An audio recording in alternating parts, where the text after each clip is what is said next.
Hey everybody, and welcome to a special episode of PodQuest, where I'm going to be talking with Jason Lenox again about some Kickstarters and other projects that he has going on.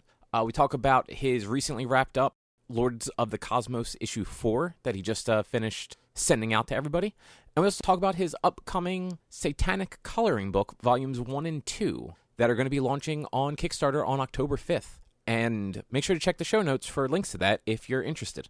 And without anything else from me, let's get to the conversation. So, how's everything going? Chris, it's going really good, buddy. I appreciate you having me back on the show. I feel like I'm shifting gears right now because I just about a week ago wrapped up all the physical rewards for Lords of the Cosmos 4. So, I think it was like 180 physical packages, and then there was like 80 or 90 digital packages that went out. So, which is so much. I just got all that done, which is, it's always something with, hey, my package got damaged and I must have short-circuited on one because I sent one person a package with nothing in it. So I just had to redo that. Oh, no. It happens. It happens. Do you have, like, when you do a Kickstarter like that, any Kickstarter that has physical goods, do you have extras of, like, not the books, but like the other stuff, just in case something gets damaged so that you can ship out a new one?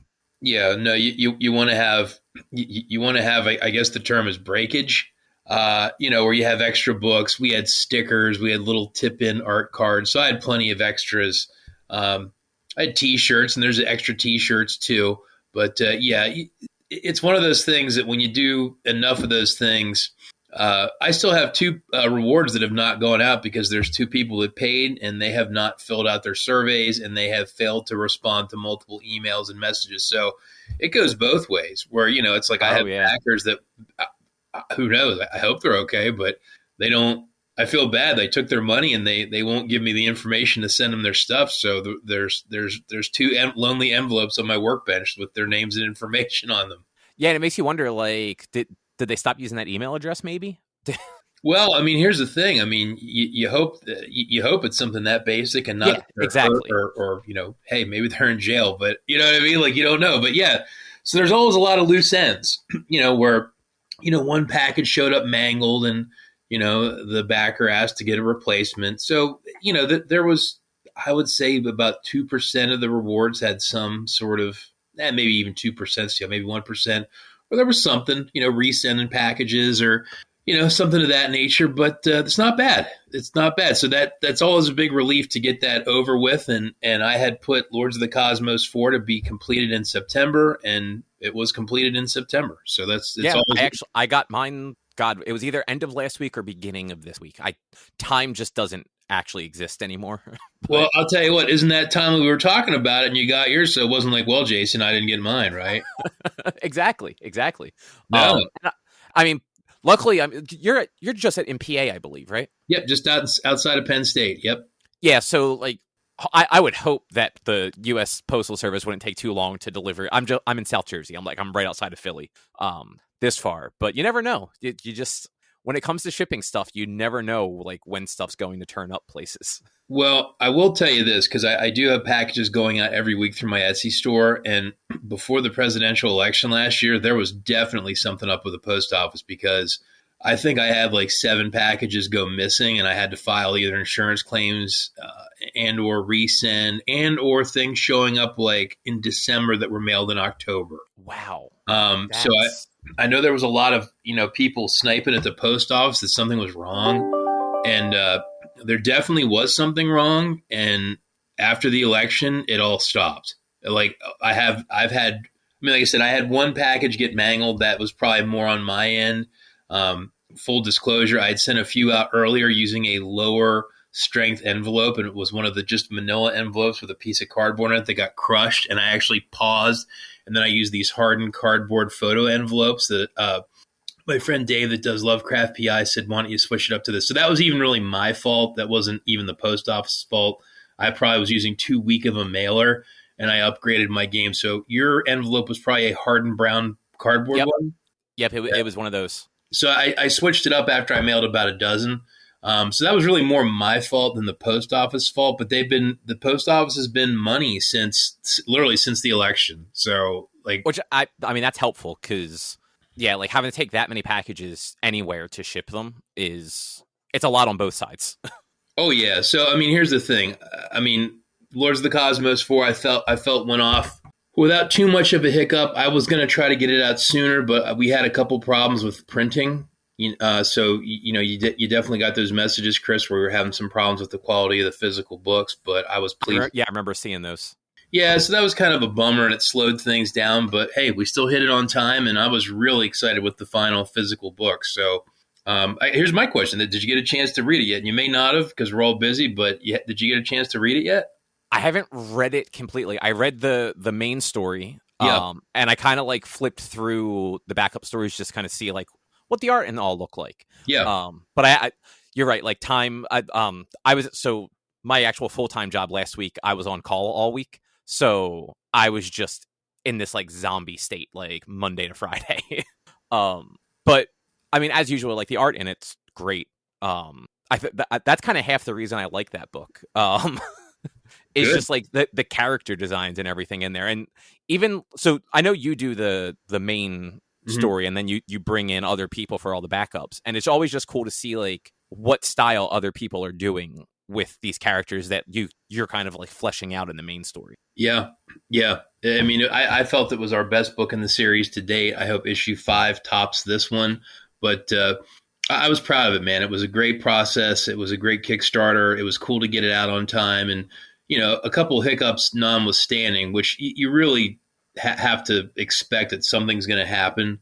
In this case, we got clipped with a little bit of printing, which threw a couple delays up, and I still got it to everybody on time. So, I'm proud of it. I That's what thought, counts.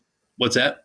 That's what counts is Yeah, and here's the thing. I mean, you read about some of these Kickstarters where backers feel wronged, where it's like, hey, I gave money to this, and it was supposed to be fulfilled in September, and it's 2 years later, and now the guy is doesn't respond to us. I take offense to that as a backer and as a creator, in that I think it's really doing the system dirty, because I think it drives people away, and it's dishonest, and it's not what you should be doing. And I take it really to heart to say I want to make sure that we try our best to hit these goals, and if we're not, to be very proactively saying, hey, we're going to be a month late, here's why. yeah. And you know what, the way I always look at it is if something's going to be late, it's going to be late. I'd rather it be quality and be late than be rushed or just in like any sort of like disarray and get Correct. it like on time or early. And just like you were saying, like those Kickstarters that people just kind of go radio silent. It sits for years with no updates. Oh yeah. That just makes the whole process harder on like you and other creators that are on their shit. I know I have one buddy who he does comics on Kickstarter. He does like 2 or 3 a year generally. And like, cause that's how he makes his money. He's writing, so he's contracting out to like other people for the art and all. Right. But he actually I think it was last year, like like kind of in the midst of like the major bits of COVID, where just everything was shut down. Kickstarter was actually not letting him launch a book because he had another campaign that hadn't, I guess, closed out. As far as I've never actually run a Kickstarter, so Wow. I guess you have to like mark it as complete once you've shipped everything. And he hadn't done that yet on the one campaign because it wasn't quite at that point yet. And he'd been doing it for years and he'd never had a problem launching a new campaign.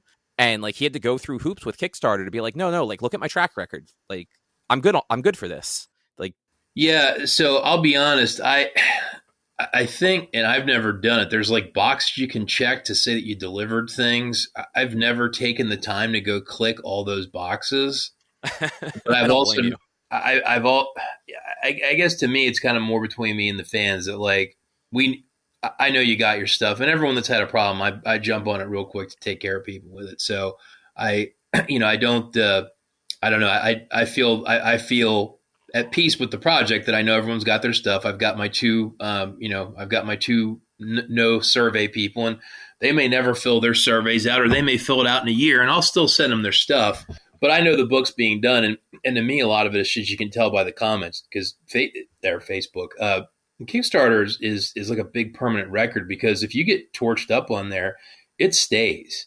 Yeah. So if you go to Lords of the Cosmos, there's just a handful of comments. There's not the people saying, "Hey, where are you? I didn't get my stuff," and da da da da. So There's yeah, also a lot of updates from you on there. So like you're not on there every day, which is just too much, but I think you're at least on there once a month during the whole process, giving like a monthly update and then chiming in if something either went yeah, wrong and you're like you said, like there was a printing issue. So you hop in, let people know there was a printing issue. yeah. And then I Which do that color coded scorecard so everyone can read along with the scorecard and say, "Oh, hey, cool! Like I know this is what's done and what's not." So right now, the book was submitted to Comixology. It's up on my Etsy store. I have a press release ready to go. Once it hits, Comixology, what I'll do is I'll tune up the press release to say if you'd like to get it on Comixology here or my Etsy store here, and then I'll press release it out with PDFs to all the reviewers to see if we can spark up a whole nother round of press around reviewing the book and everything else. So yeah, at this point, it's pretty much it's in the bag. Which kind of leads us into the next thing. I got my next Kickstarter launch on October 5th for the long awaited, long discussed Satanic coloring book. So we're transitioning. For me, this is speedy having two in a year. So we're transitioning right out from one wrapping up to another one, wrapping up to another one ramping up. Right? You know what I mean? Let's go with the next one. Right? yeah, and so what made you decide to do a coloring book? So my friend Julia Geis, hi Julia. For years, she had said to me, "You really should take your satanic artwork and make a coloring book." And I really blew that off years ago. And I think that she had hit on a really good idea. And as I put more and more black and white artwork out, people kept saying, "Is there a coloring book? Is there a coloring book?" And it really hit a fever pitch about 3 years ago where people were like, "We really want to see a coloring book." And you try to listen and, listen to the world, and you start hearing the same thing from a lot of different people. So I kind of mentally slated that project in to happen after Lords of the Cosmos 4. This was after Lords of the Cosmos 2 wrapped up. I said, I got to get these next two comics done. Then I'll switch gears to coloring book. And I had a meeting about 2 years ago with a local company that does coloring books in State College. And they were like, that was the big question I had was where would I make them? And it turned out there's a large company called KB Offset in State College near the mall that is a big leader in the creation and manufacture of coloring books. So once I knew that I had a resource to actually make the books, I kind of, made a mental note. Okay, when your fourth comic in Lords of the Cosmos is wrapping up, let's start working on getting this thing ready to go. So around March, I started putting the wheels in motion to say, let's put all the files in place. And I had a follow-up meeting with the printing company and my friend and collaborator, Danny, who does a lot of coloring for me. Her and I had a meeting to discuss, kind of moving ahead with the project after we met with the printers to basically just make sure we could make it work. And all the numbers checked out, the production checked out. We had all the work. And one of the comments that Danny had made to me was, this is a pretty smart project because it's almost all done. And all we're doing is kind of tweaking a few things and trying to, put it all together, but we could make a product. And I got a small color graphic in like April to promote the project. And probably the biggest thing, Chris, that I'll tell you that I learned with Kickstarter and fans is up until this point, every time I had done a Kickstarter, I would have the Kickstarter 100% ready to go, and then I would submit it for approval. Okay, so behind the scenes, when you do a Kickstarter, you have to submit it to them to approve. And I understand that because they don't want you putting out questionable content. They have terms of service. So, for example, you're not allowed to do things that hate speech, medicine, I think, is another thing. Like I couldn't put like a healthcare item on there, things like that. Which makes sense. Sure. So you submit for approval. Now they could deny it or approve it. I've always had no problems getting projects approved, but I get having that as a standard they've got to keep. So when I did Lords 4, I submitted it in like late December to launch like January 23rd. And at that time, something new happened. They said, hey, here's a link that you can go out and promote to people to get them to sign up to get a notice that if they like what they see, they can get a notification from Kickstarter that it launched. And I thought, well, that's different. So I went around for a couple weeks and I drummed up like 70 people to sign up for it. And I had the biggest first day launch I ever had. There was definitely a correlation between using the pre-launch link and first day success. And so when I was looking at this project, the coloring book, I thought, let's do it a little different. So I just basically slapped together a couple images. I put like one reward tier up in like a paragraph, and I sent it in to be approved. And they approved it. They said, looks good to go. You can launch whenever you want. Here's your marketing link. And I got that marketing link in like April, right? Wow. Which gave me, at this point, 5 full months to go out and say, hey, check out my book. So the pre-launch signups for this project, the last I looked today, it was at 464. Yeah, I actually have it open right now, and that is what it is at right now.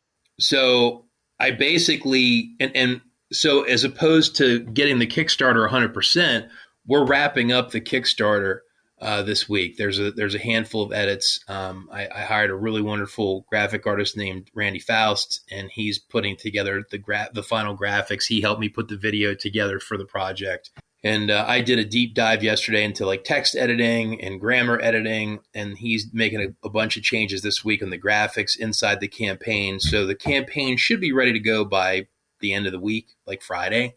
Whereas in the past, I would not have submitted it until he would have been done this Friday with some graphics, right?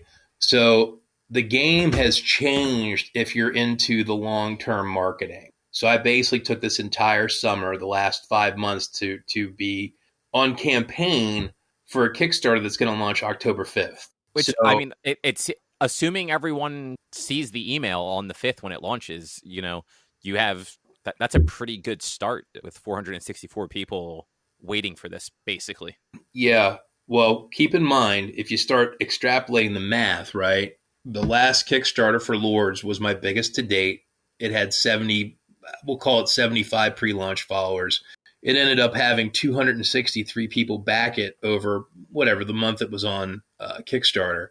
So then you start saying that's about 3.5 times your pre-launch followers. So, by that estimate, this would have like, I don't know, 1,500 backers. We'll see. Yeah. Now, here's the thing. I'd be the first person to say that past performance doesn't guarantee future results. We have no idea if that will play out the same. However, it is it's an interesting question to say, and, when this is all wrapped up, we'll be able to look back at it and say, that was right, or not quite. You know what I mean? Or maybe it'll be even more. I don't know. Yeah. And I mean, something like this too, it's not a comic book. Like, it's not something that people have to have read the first 3 issues for, or have to read it all. It's something interactive. And yes, people really, I didn't know this was a thing until recently, but people really, like, adults really like coloring books. Yeah. So go ahead. I'm sorry, Chris. No, I was just, that was kind of the end of my thought. It was just, I was surprised at how much like these adult coloring books are really a thing. And you're not the first Kickstarter I've seen for a coloring book, or even I've seen a few that were add-ons to like graphic novel projects of coloring books. And it's like, okay, cool. Like that is an interesting way to sort of unwind and relax, and why not? So this coloring book is such a change from what I've done. It's not a comic book. And I had kickstarted some art books years ago that were not anywhere near to this size or scale. So one, we're getting away from comic books. There is a tremendous amount of competition with comic books, like day to day online, whether it's, large publishers churning out material or people on Kickstarter or whatever. So coloring books, there's a lot less competition.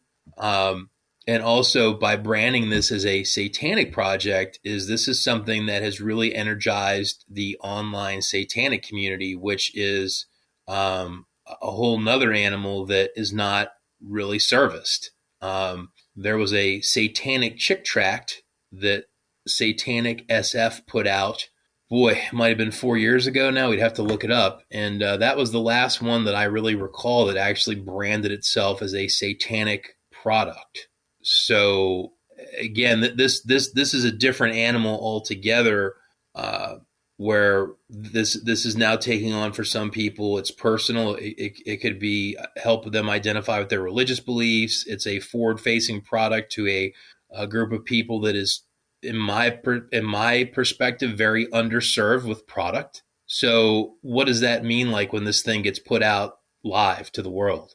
We don't know, right?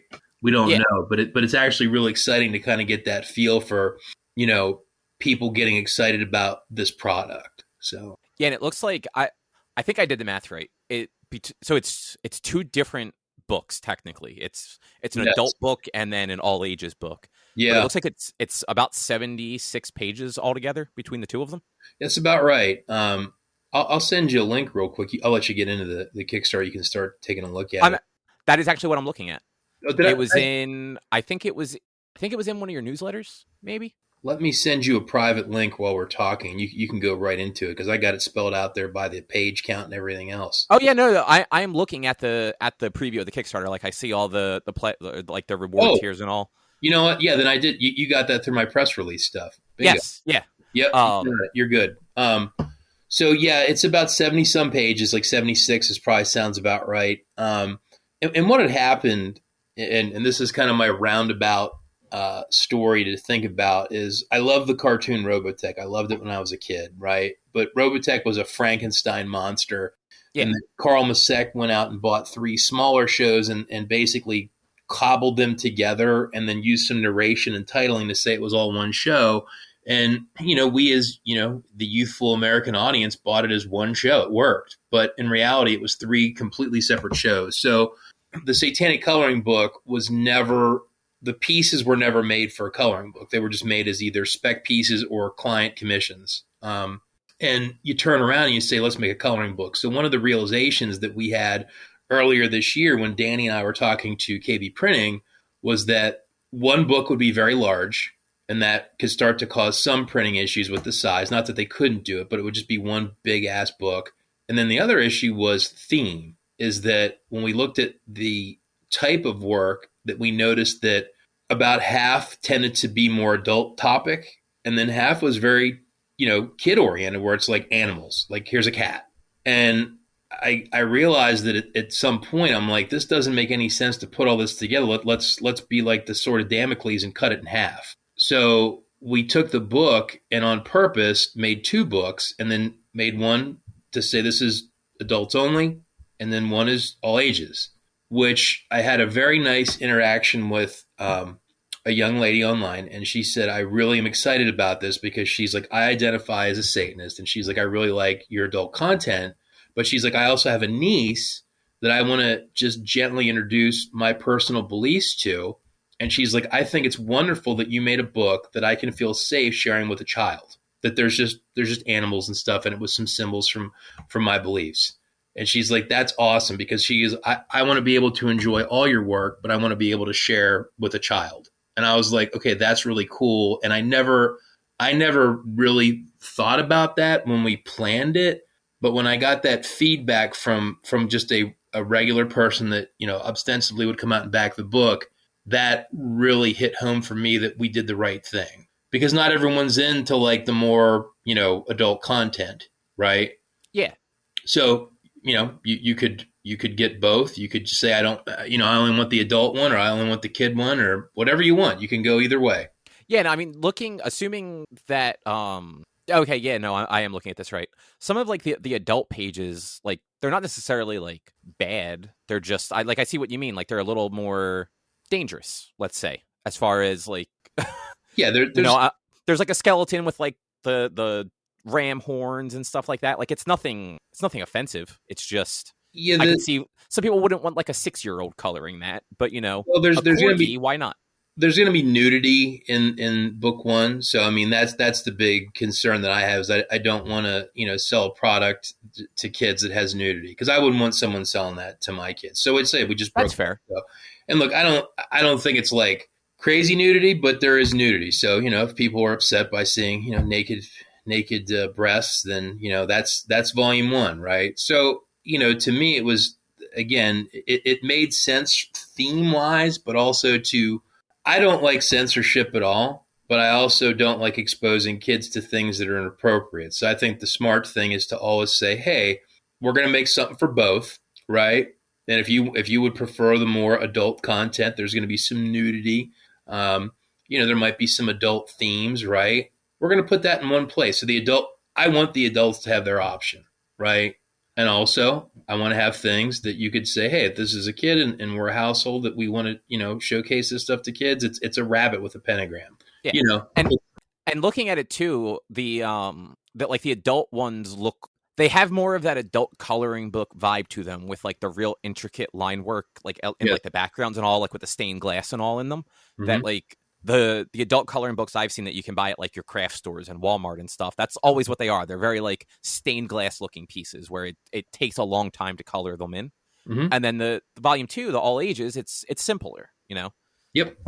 Yeah. So, I mean, to me, that was a real cool process. And that was part of this year kind of going through, now that we're actually going to do this, and you start, getting some other people you trust and that are valuable partners. In this case, I'm talking about Danny, and I'm talking about the people at KB Offset, is that you start to figure out what does this big pile of files look like, right? When we transform it into a book, now it's 2 books, and then how are we going to market it, and how are we going to bring this to market, and what does it look like? But I was very happy with that separation, because I know on Instagram there's a lot of anger, where there's adult models that'll be on Instagram or whatever, and they'll put up things that are kind of racy, and then they'll just have their entire accounts taken away, and it's always, well, we have to protect the children. And a lot of people have said, well, why can't we have a place where there's not children, right? Yeah, or just have it like be able to set a profile to like adults only. Like not for like pornographic reasons, but like Twitch does that. Like you can set your Twitch channel to over 18 only, because you're going to be cursing or playing M-rated games or something on there. Like, well, sure. Have the same thing for an Instagram page. Right. And in this case, it's the coloring book, where, again, I'm very anti-censorship, but I'm also very, let's give kids appropriate content. But I get very upset when people start to conflate those two issues and start saying, well, because there's children in the world, we have to make all entertainment for children. Not really. I think that's false. I think it's a lazy argument. And that was kind of fun to actually practice what I preach and say, hey, I'm going to make something that one person can go show their niece, where it's a cow, it's a rabbit, it's a cat, with the Lucifer sigil or pentagram, right? Which in that community, those are religious symbols, and some people may get upset about that, but that's the fun of having freedom of religion, is recognizing that people that are Satanists or pagans or any alternative religion should carry as much weight and protection as more mainstream religions in our country. Yeah.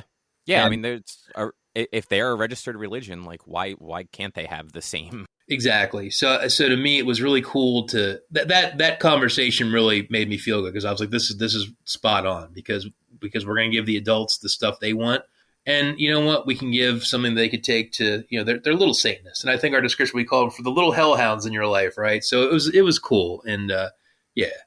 So which one was harder to do, the coloring book or the actual comic book? I think the comic book is way harder, because there's more to do, to be honest with you, right?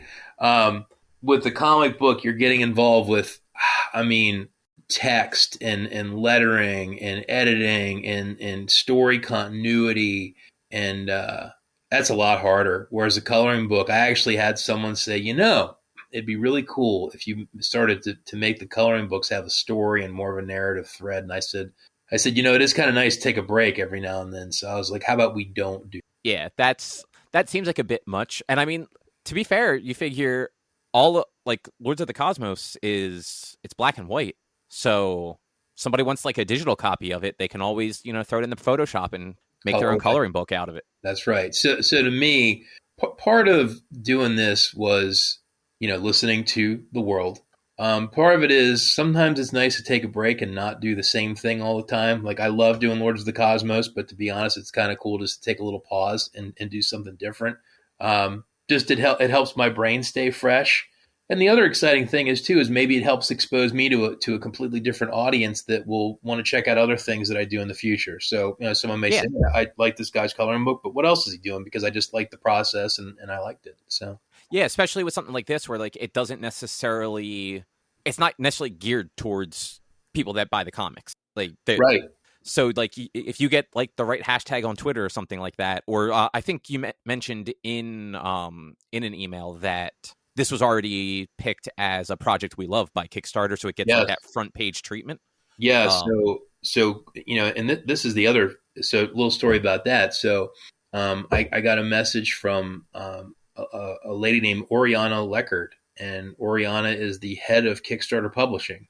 And oh, she sent me a note and said, "Hey, could I talk to you about this project?" And of course, my first thought was I was in trouble, that I had done something bad. But that was not the case. She wrote, so we connected off of Twitter on email, and she wrote me an incredibly positive note how excited she was personally for the project. And she said, I love it, and I really like to help you out to make it succeed.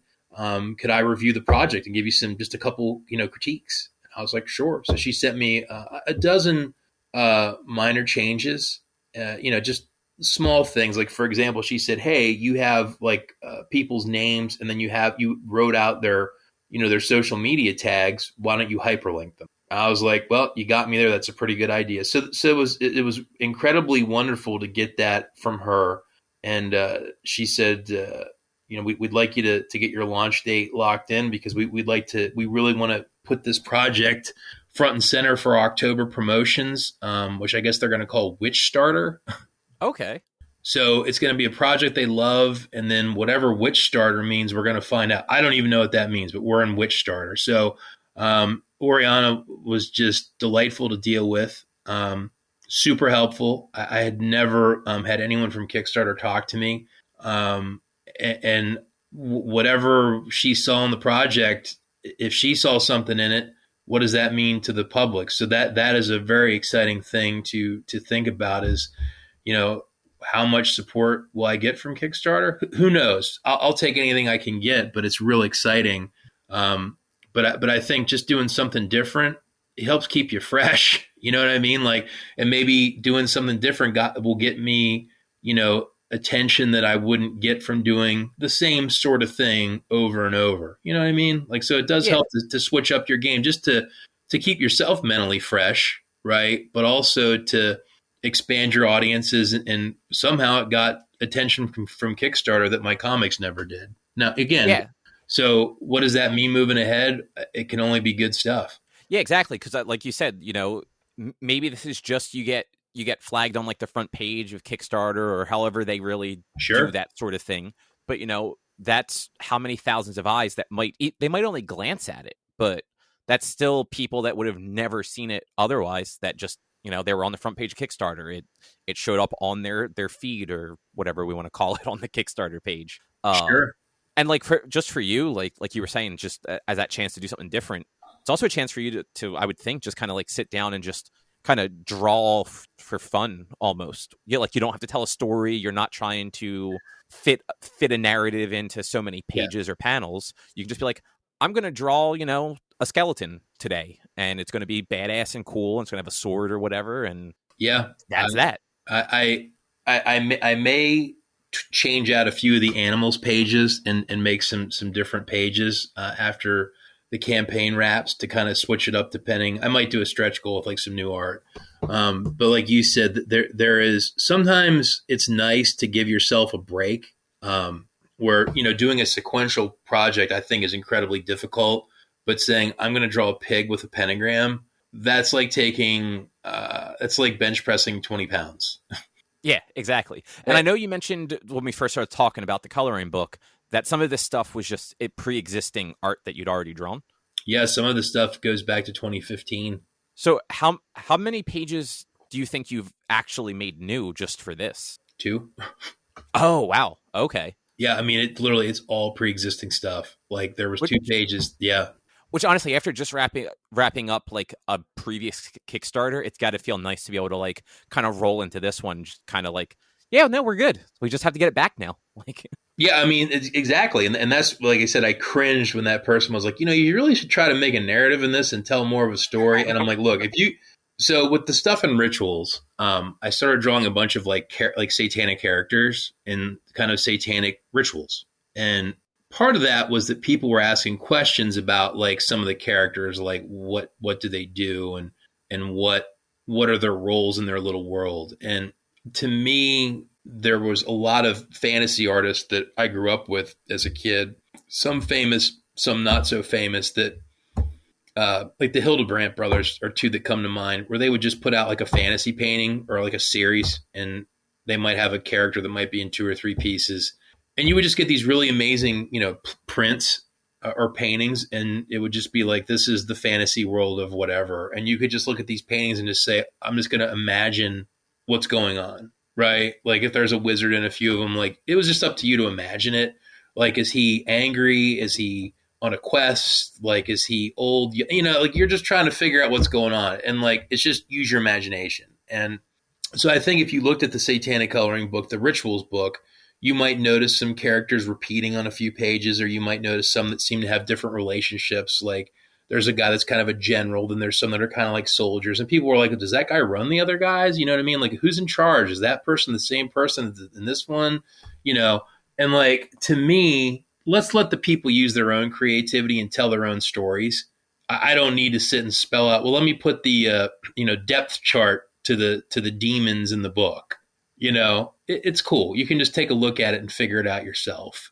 Yeah, it's kind of like a choose your own adventure. Exactly. I had a lady a couple years ago that saw the communion print, and there's a nude woman on a pedestal, and she told me that image was. She said, what did she say to me? She said that this image speaks to me about sexual power dynamics in our country, and the BDSM lifestyle, and it really speaks to me on a personal level that you're speaking to me. None of that was ever made with the intent in that picture, but if that lady got that out of it, that's 100% valid. Yeah, I mean, that's kind of what art is, Straight up. Yeah. So some of it's like a Rorschach test, where it's like, is that lady a sacrifice? Is she in charge? I don't know, and I'm not going to tell you what to think. You can look at the image and just say, you can determine whatever you want. Maybe she's the most powerful person in the book. Maybe she's on the bottom of the heap. I don't need to spell it out for you, because one, like you said, it's fun to let you figure it out yourself, and secondly, it's nice to take a break. So some of like this project, like you said, is like, must be nice to take a load off.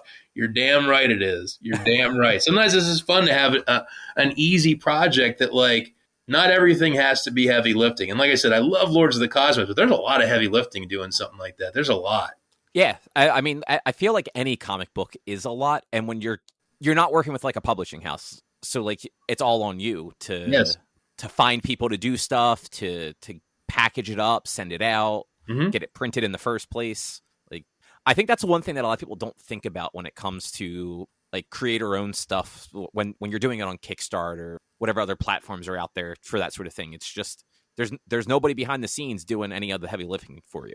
It's all you. Whether it's actually creating art, taking the art and creating projects, marketing the projects, and then fulfilling the projects, and or being at conventions, building a mailing list. Like, there's a lot that goes into it, and making the art is part of it, but it's running a small business that has everything from inventory, shipping, production, finances, taxes, marketing, customer service, it's a lot to go on. So you have to respect the whole thing. So yeah, the Satanic Coloring book's been a lot of fun, but it's also a lot of fun because, like I said, I may create a couple additional pages, but for the most part, these books are done. Now, I did put a very generous date for myself of fulfillment of next August, because I wanted to take it easy on myself.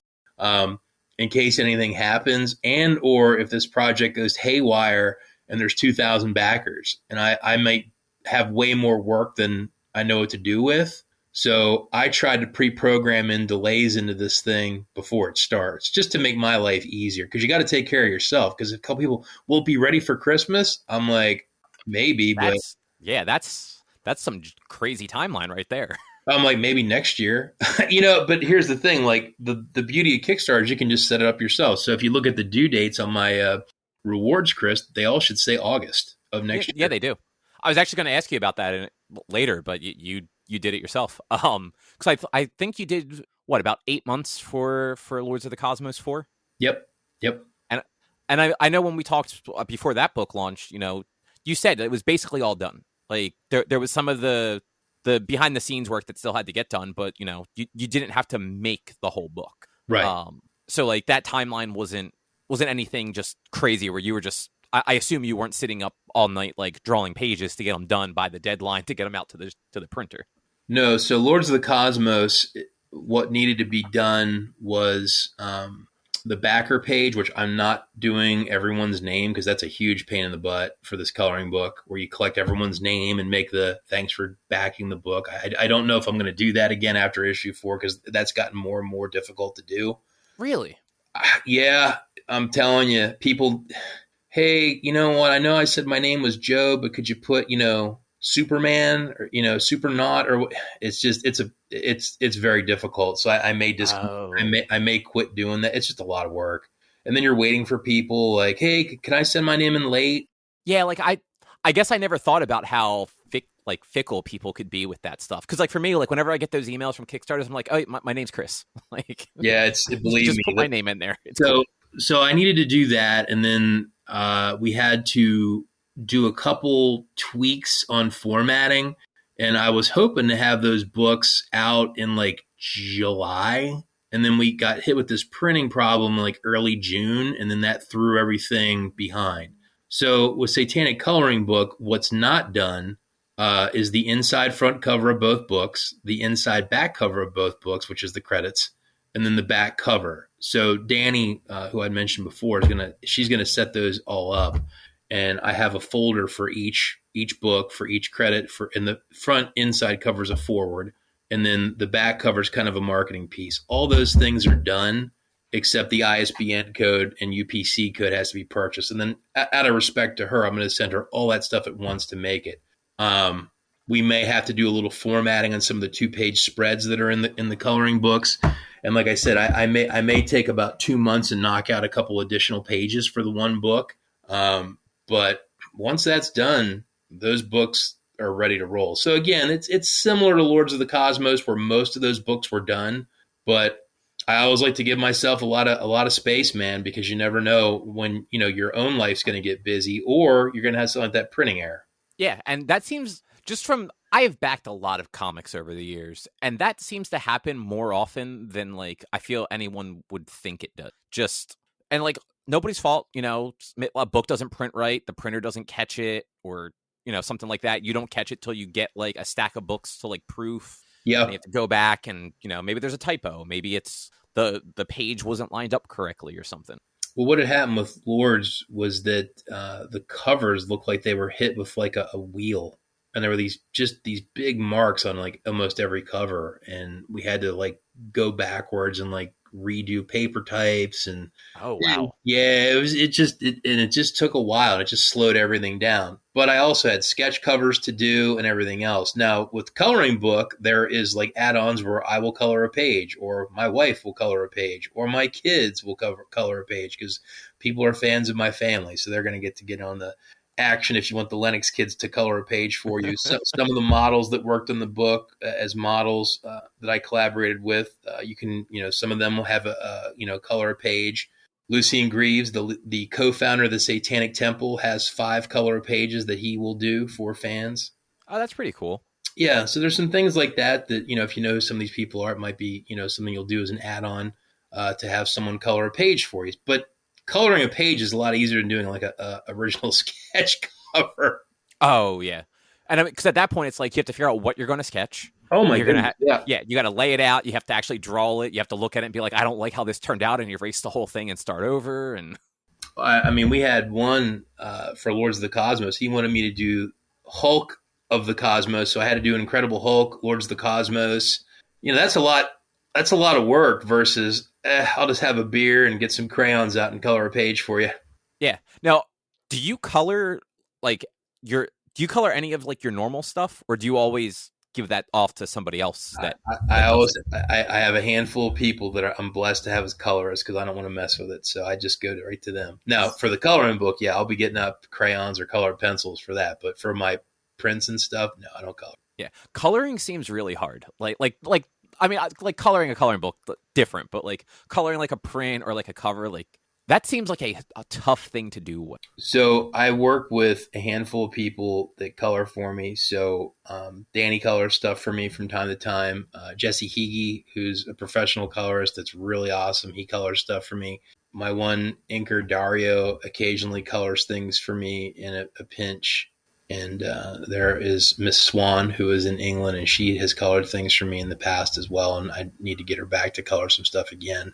But yeah, so I'm blessed to have some really talented colorists in my back pocket, because if you don't have them, like, it is a pain in the butt, because like when you see how good some of these people are, like, it's just, I don't even want to try to, like, I'm not going to try to pretend to be them, because it's just a whole different skill set.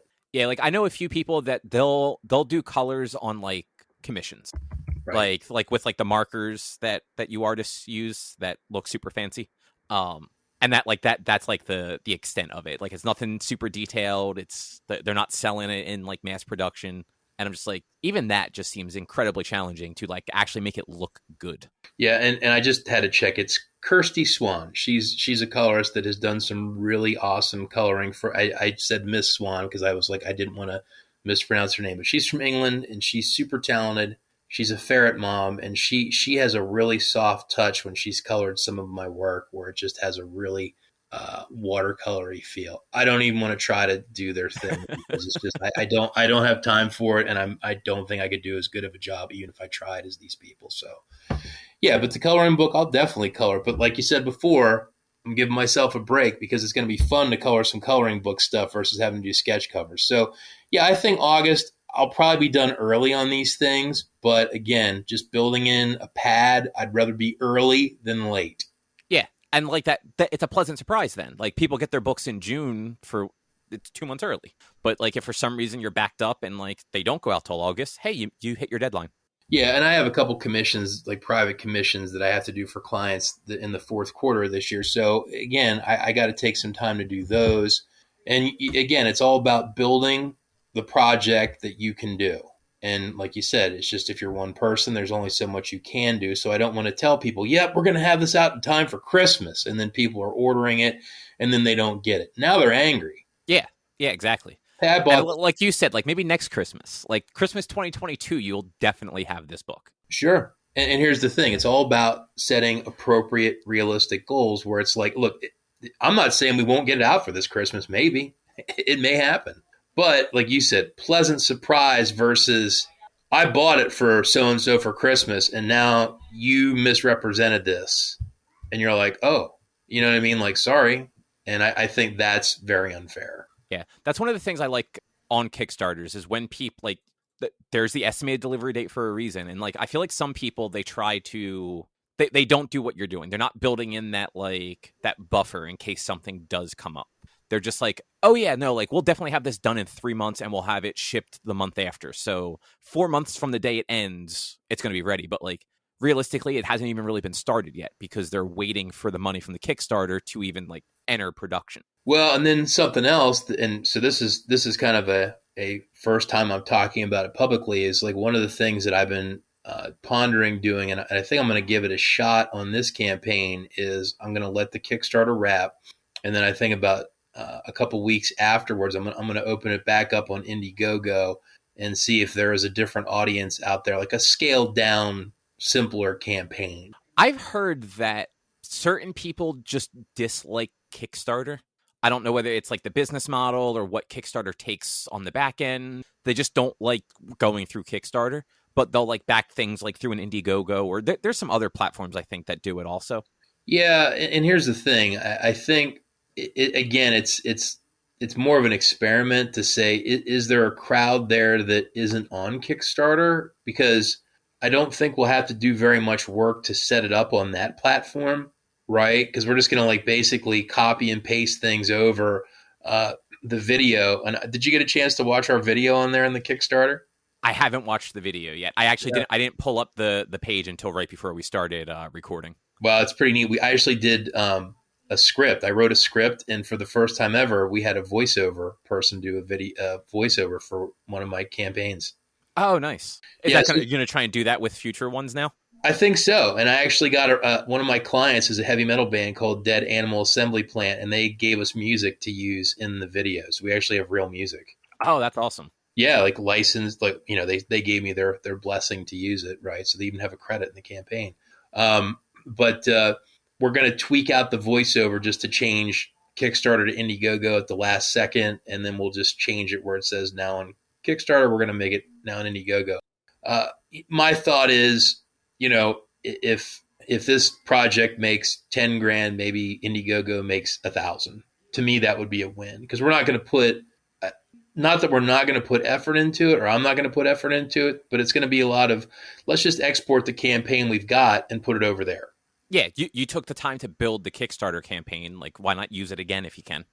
Yeah, and I think to me it's a lot like maybe you have friends that are on Facebook exclusively, but you might have 2 or 3 really good friends that are like, I hate Zuckerberg, I hate Facebook. I'm on Instagram.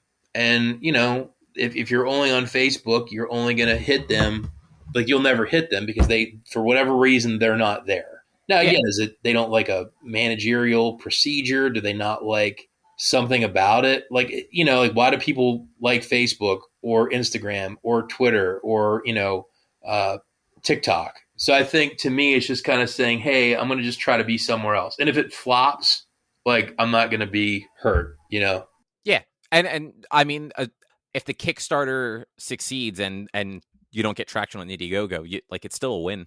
Yeah, and here's the thing. I think it'll pick up a few people. I mean, like I said, even if it just is like, hey, you made 10 sales on it, like to me, hey, those are 10 people that will collect their information and put in the database, and we know they're there. So my expectations are low, but so I may take a little bit of time too to kind of do that, which is another reason I kind of push that date out to August, just to give myself a little more breathing room to basically run a second campaign, just to have it out there. Yeah, because so if based on just what you have following this right now, like it's about let's just say 450, just to make it an even number. Mm-hmm.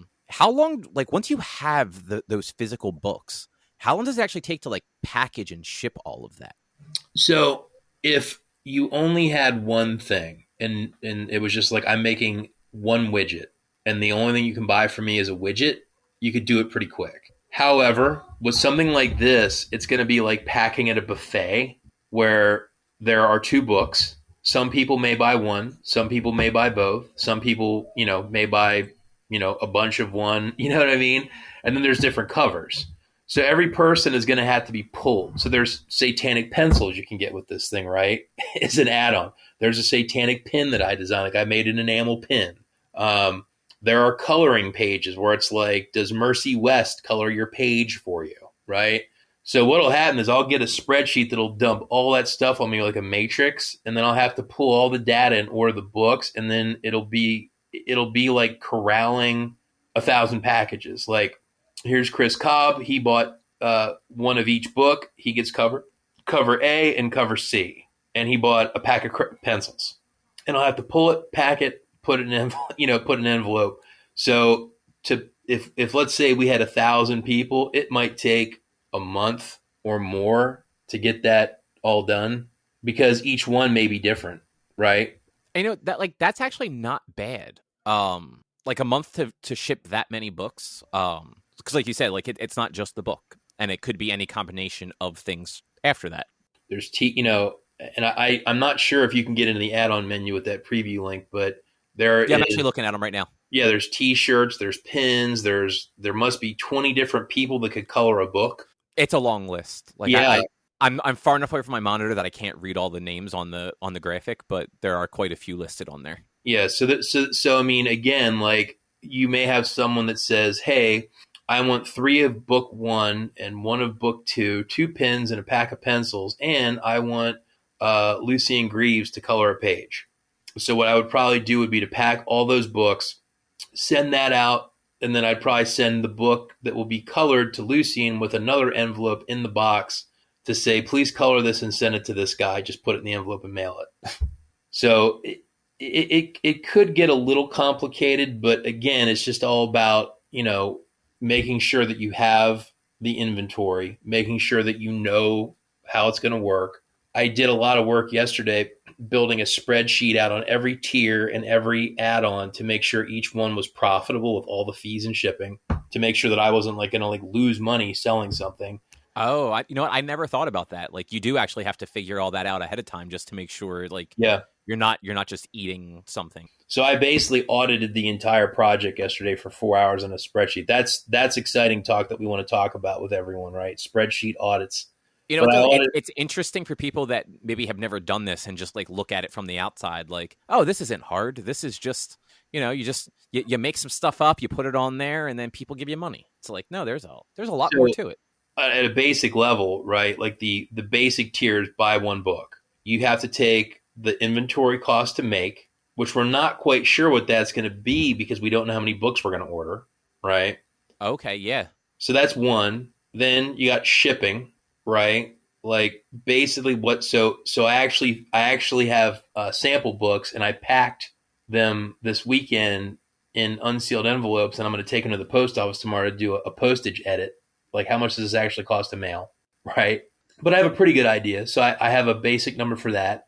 And then Kickstarter takes 8%, so you got to program that. Plus, if you have packaging material, the hardened cardboard envelope, they're 53 cents a piece. So then you start saying, okay, on this item that sells for $25, you know, X amount is profit, right? And then you're trying to figure out, like, is that enough? And da-da-da-da. So you got to check yourself, because the last thing you want to do is say, we sold 1,200 sales and 2/3 lost money. Yeah, which would absolutely suck in the back end. And Oh, you figure, like, because you're doing everything, like, people don't necessarily think that, like, you technically have to pay yourself out of this too. Like, all that time and effort that goes into it, like, some of that's going to you. Like, yeah. Mm-hmm. It's not just, you know, it's not a fun hobby that you're doing. Like, you're running a business. Right. So yesterday was a big audit day, so I gave myself an audit front to back. The results looked good, so I felt good about the pricing after I checked myself. But yeah, I mean that's the kind of boring back end stuff you got to do to cover yourself, to make sure that you don't do a lot of work to like lose money. Yeah, which is probably the most important work, but also like the least fun. No, I actually put it off because I didn't want to do it, because it's just kind of like I don't blame you. Yeah, but I did it, you know, because I knew that we had to get this thing, you know, kind of ready to launch for the 5th. And like I said, working with Randy, he's been an amazing, you know, resource to help me make those graphics look so sharp. But it's a lot. So, I mean, like, Chris, to be honest, it depends. I mean, dude, if we sell 2,000 backers, it could take me 2 or 3 months to get all those things done. Okay. I mean, that sounds reasonable. Yeah. Like, for one guy packing up everything. Well, don't say it too loud, because my wife will hear, but she might get sucked into it too. But she doesn't know that, right? I mean, the wife and kids, they can sit there and stuff books for you, right?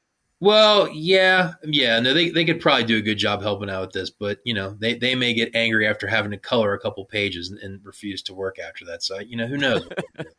they're very. If you look at the kids, my kids color a page here. I even tell you, I can't control what they're going to do, which kids you'll get. Might get both kids, or what they're going to do to your book. And I think I even said, this is a very irresponsible tier, and you probably shouldn't do it. But I know a lot of you like my kids or something. Do your kids come with you to shows at all? Rarely. They're still too young, and they just want to like run around and act foolish. And I can't. You can't really watch kids if you're trying to run a booth. Yeah, no, I completely understand that.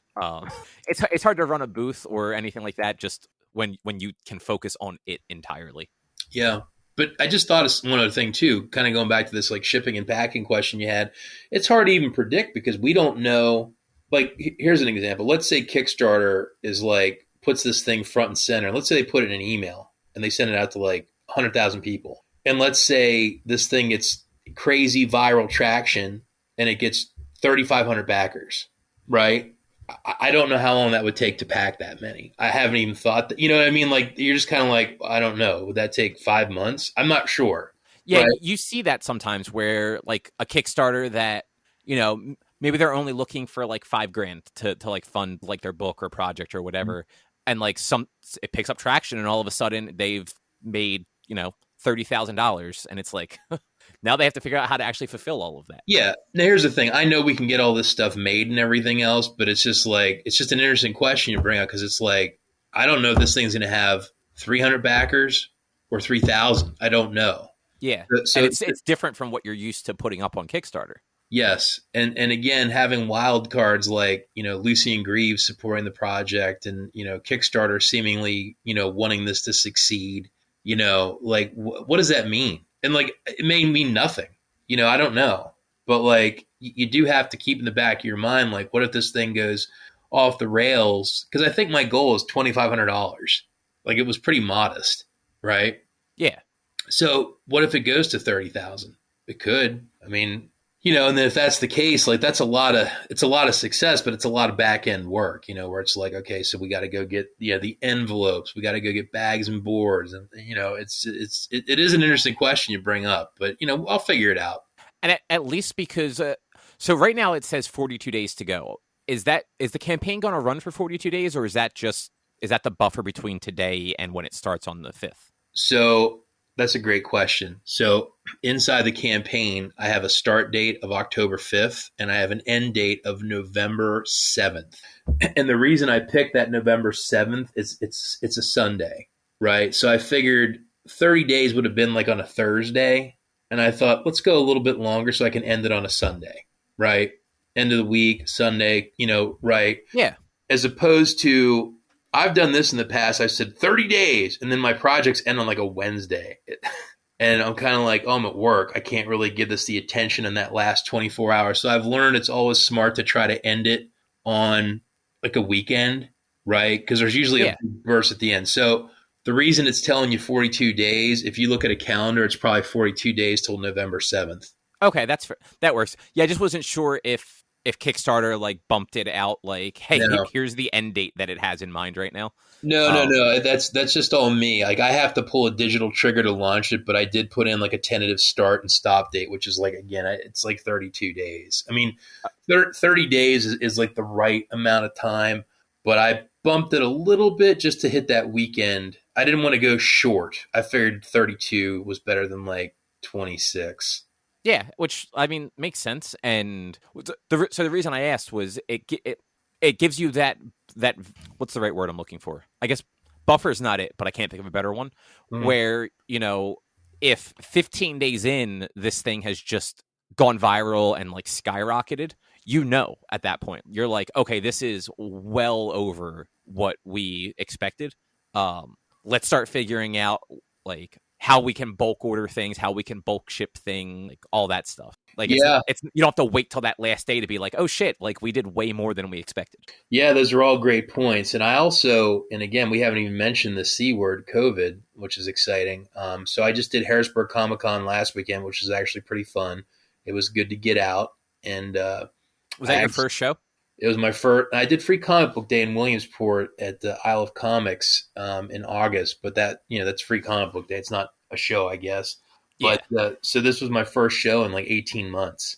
So I actually, one of the other reasons so there's a lot of thought into this stuff. So like the reason I always wanted to do this project in October, like of this year, was that I felt, one, it gave me time to wrap up Lords 4, because you don't want to be, in another Kickstarter when you're like, I haven't got my book, bro. So one, I wanted to have that done. Two, Satanic Coloring Book, October. I mean, it's like selling Christmas in December, dude. Like Halloween, witching, right? Yeah, Like it fits. Like that's the right time to have it, right? Is October, right? So it's going to run the whole month of October. So like the Satanic crowd, like what better time than October? Which again, ironically, Kickstarter's thinking the same thing with Witch Starter. And there was another reason. I can't even think of what it is. Oh, I just remembered. Because I have two shows. I have Sci-Fi Valley Con, which is in Altoona, which is in Western PA. That's a 3-day show that's always really busy for me. And then I'll be at Baltimore Comic Con later in the month. Okay.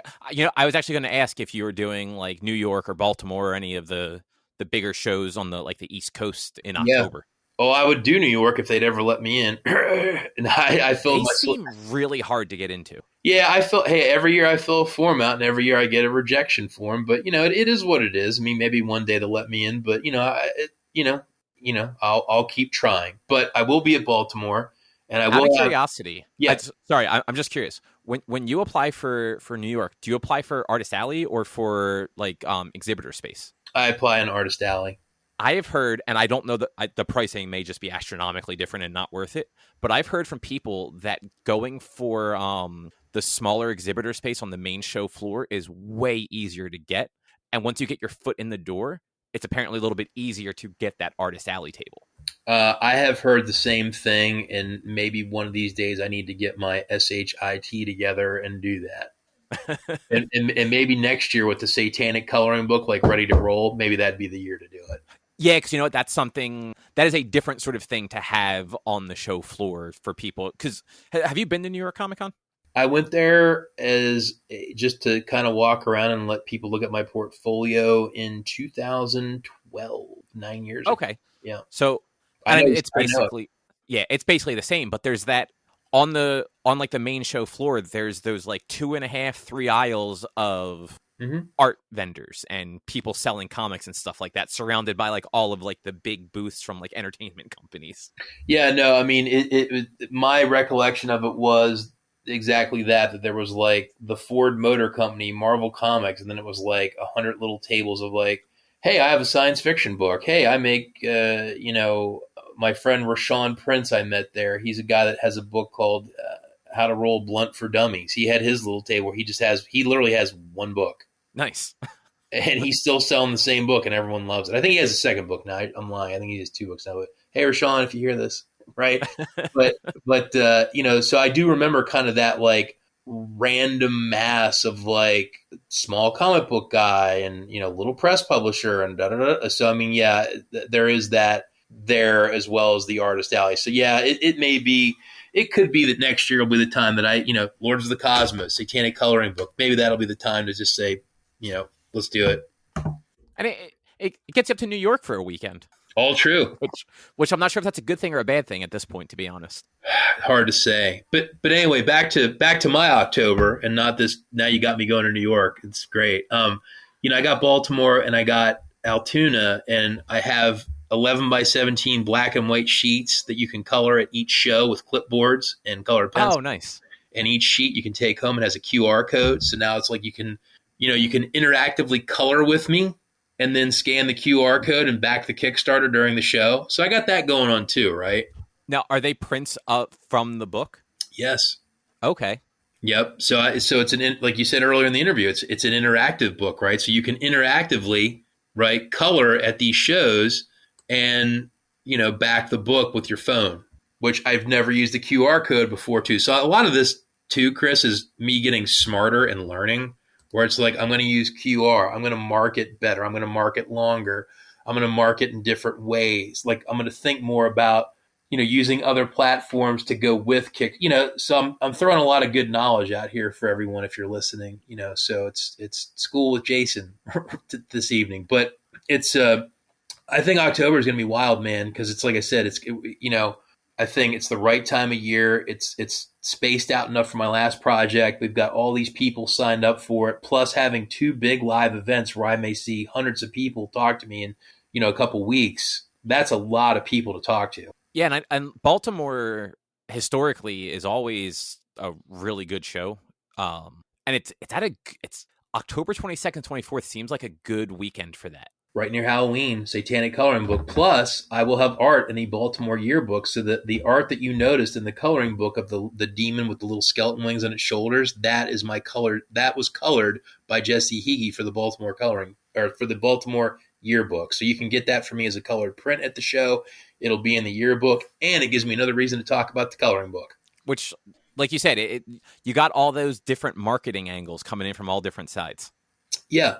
Now, and here's the other thing too, and again, this is all speculation until this thing launches, is, what if this thing goes gangbusters and has 1,000 backers in a week and is hitting some crazy dollar numbers, and then I'm at these shows being like, yeah, my project's at, XX dollars and has, then it's like, holy smokes, you're here. Wow. Yeah, and like being able to be like, hey, yeah, we have this Kickstarter going. Like, it's already backed if you want this coloring book. Like, you're guaranteed to get it now. Yep. Because how big is the other show? I've actually never heard of that one. You said it's Altoona?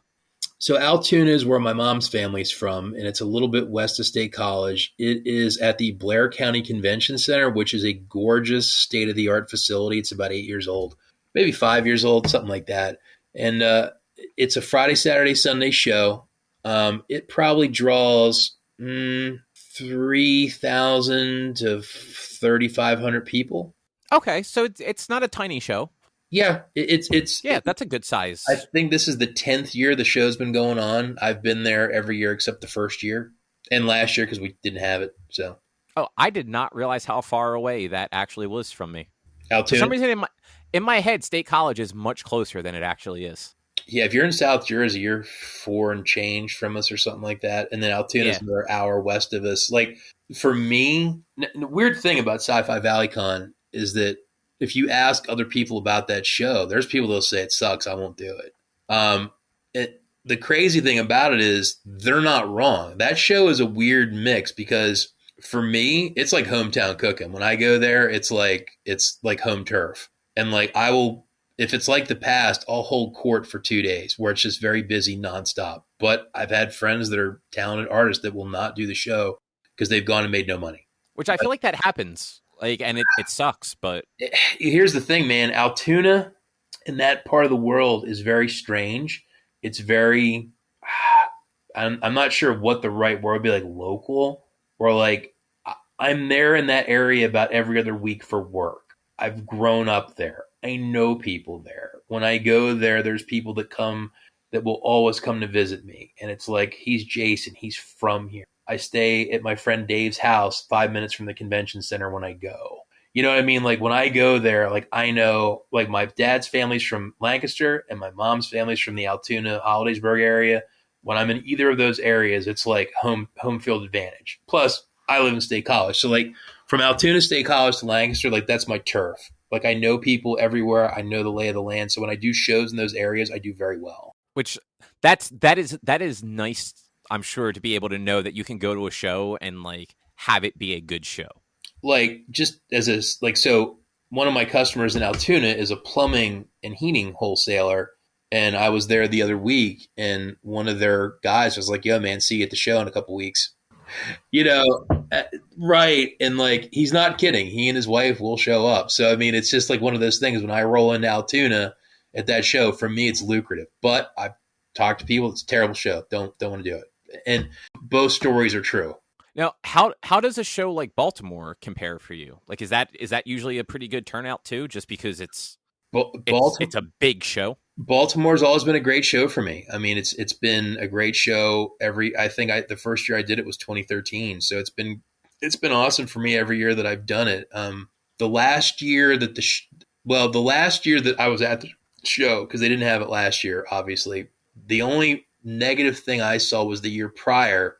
They scheduled it during the Baltimore Marathon and there was problems getting in and out of the facility for people. So it definitely seems slower in 2019 because of the marathon. Yeah, because I think I might be getting my years confused, but I think 2019 was the first year that they had pushed it further into the fall. You are correct. And because if I remember correctly, I guess it was 2018. It was like New York Comic Con happened. The week before New York Comic Con was Keystone in Philly. Yes. And then the week after was Baltimore. And I remember talking to people it was either New York or Keystone, where they're just like, I don't have time to go to all three. Like, I'm going to New York because it's New York, and I'm here because it was a new show. But like, I can't do Baltimore this year. Like, it's too much. Yeah. And I think, now we're in a new reality of like, this is kind of like COVID part two, because we thought COVID was over and now it's kind of like not over. And like, are people going to come out? Like, are they not going to come out? Now with Baltimore, they've gotten real strict on like you have to have vaccination papers to get into the facility. And if not, you have to have a doctor administered test with results like within 72 72. hours. Yeah. So, I mean, like, now, is that going to help attendance? Because people will say, great, I'll go there because it's safe. Or people are going to say, I don't believe in the vaccine. And now that infringes on my rights, I don't want to go. I don't know. You know what I mean? Like, I'm vaccinated. I have my stuff on my phone. I'm good. But what does that mean to the event?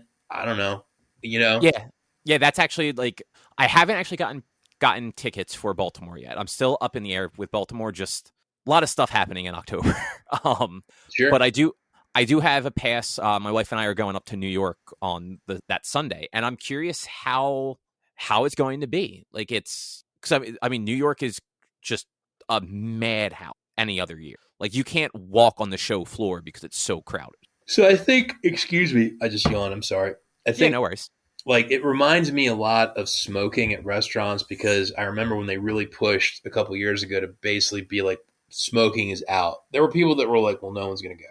And then some people were like, well, I think people are going to go because they're going to be excited because there's not smoking. So I am hopeful that Baltimore is very successful because I applaud their push for safety. I applaud the push for testing slash vaccination slash masks at the show, regardless of your status, that they seem to be putting people's health and well-being first. I hope that that is similar to smoking, where it's like, no, people like the restaurant that has no smoking because they don't want to smell like a chimney. Yeah, exactly. And So we'll see. Go ahead. I'm sorry. yeah, no, I agree with that 100%. Like I feel better going to these things knowing that they're putting precautions in there. Like New York is doing the same thing. It's if I remember correctly, if you're over whatever the age is, the minimum age for the vaccine, you have to have vaccine record. Yeah. Otherwise, if you're under that age, you have to have a test within 72 hours. And it's like, cool, like that is about as safe as we can actually be right now and still be able to do these things. And like, I'm all for that. Like concerts are doing the same thing. Like I go to a concert on next Sunday and vaccine or proof of a negative test are required. Yeah. Now, so I was at Harrisburg Comic Con last weekend, and they did not have the mandatory, vaccination to get in, but they were being pretty strict about everyone has to maintain a mask at all times. Now, in their defense, my guess is a lot of their behavior is being dictated, in that case, probably by the city of Harrisburg, right? Oh, yeah. And, my guess is Baltimore Comic Con and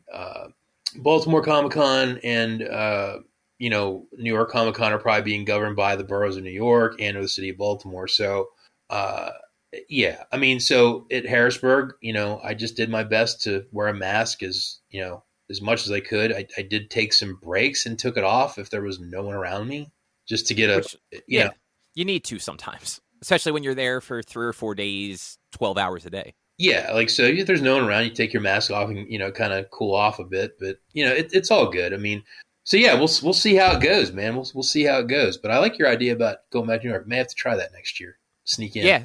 Yeah, you know what? Like even looking at Baltimore, like Baltimore has a really good list of people showing up, like names that are going to like draw people to the show. That it's good for you who has a Kickstarter going on. Like Brian K. Vaughan is going to be at Baltimore. He doesn't do a lot of shows on the East Coast. People might go to Baltimore just because he's going to be there, and then like, what are you going to do when you're not waiting in line to see him? You're going to walk around and look at other tables. Well, and it's always about cultivating the right fan base and collecting, and it really is like collecting Pokemon. Like you could be at Baltimore, and a person that becomes one of your best fans could be there because he wanted to see Brian K. Vaughan and wandered around and just discovered you randomly, and it's just like, damn, like I know I came to see Brian K. Vaughan, but Jason's like the guy. I love that guy. Yeah, and it's always good when like you're super personable when you're there. Like even if you're busy like doing like a commission for somebody or whatever, like you'll still chat with people. Like you still interact with them. Like there are unfortunately like sometimes like you catch somebody on a bad day or somebody's like super behind on work and like they're just head down trying to get their shit done so that they can make the person who paid them a lot of money to draw something for them happy. And like they're just not there for that interaction. Yeah. And like that's a bummer for like somebody that like wants to like have that connection. But like every time I've seen you at a show, you're always like super engaged with anyone that's coming by. I appreciate that, man. Thanks. And part of it too, going back to getting Lords 4 wrapped up, is like mentally I wanted when this, when Coloring Book goes live, I wanted to be mentally engaged in it 100% and not like, hey, I'm engaged in this packaging, and then you're not 100% on either. And, so to me, the timing has been nick of time. So I'm done with Lords 4. And I can put my energy and focus into the Satanic Coloring Books and give all that the attention it deserves. Now, again, I got my two no address stragglers, and I got to do Comixology press releases and all that stuff. But I may do that later after the Kickstarter is over because there's no deadlines for any of that. Yeah, and I mean, we just spent all that time talking about conventions. Like, it works out too that like you wrapped up the one, you're starting the other, and it's convention season, and they're actually happening, and you can get out there, and even if you only do those two shows in like the stretch between now and the end of the year, like that's two shows during the Kickstarter. It's two chances for people to, like you said, like come over and like color in a page with you and scan that QR code, and just like you're making it interactive for people. Well, I had an artist that's in a Facebook group with me I'd never interacted with sent me a message on Facebook, and he said, "Hey, dude," he goes, "I was listening to Black Mass Appeal, which is a big satanic podcast that I will be on later this week. But they were actively promoting the Kickstarter on their last episode. This is a guy in Cincinnati, and he's like, I was at work, and I heard your stuff being talked about." He goes, "Dude," and I realized I knew who you were. And he goes, "Dude, that's awesome." So it may very well be that I may have people that are in those communities searching me out because I'll say where I'm going to be on this podcast later this week. Non-comic book people that are like, "Hey, like I'm a Satanist in Baltimore, and like I heard you were going to be here." Like, oh yeah, and Baltimore's not a hard show to get into. Like the tickets aren't super expensive. Like you can show up there on a Sunday for $30, and that's not that bad. Yep. So again, it's just keep, it's just, I'm always thinking about that. And, if you come out of a show with a half a dozen really dedicated people that are into you, that's huge because those are people that you'll keep with you moving ahead. I mean, again, it's like collecting Pokemon. Yeah. Yeah. And some people are really good at it and some people aren't. Yeah. I spoke to a really nice, guy that had done a lot of work for Marvel that was near me at Harrisburg. And he was a guy that was used to working for Marvel. And I guess those days for him are winding down, and he's trying to like kind of get his own hustle together. And he was like, "Wow, I don't know you, but you seem to have like a big brand and like a lot of stuff going on." And he goes, "What tips you got for a guy like me?" And I said, "Are you collecting people's emails at shows?" And he was like, "No." And I'm like, "Yeah." I'm like, "I've been collecting emails from people for like close to a decade. It's huge." Yeah. And here's a guy that was very polite, very talented, but like he was used to working for a bigger system that someone took care of that for him. So he never had to. And why would? Yeah. You know what I mean? But now it's like, now he's kind of getting put out, where he's now going to have to hustle on his own. And, he's like, "Well, geez, Jason, like, what are you doing to kind of keep your," and I'm like collecting. He wasn't doing it. And I was like, oh my.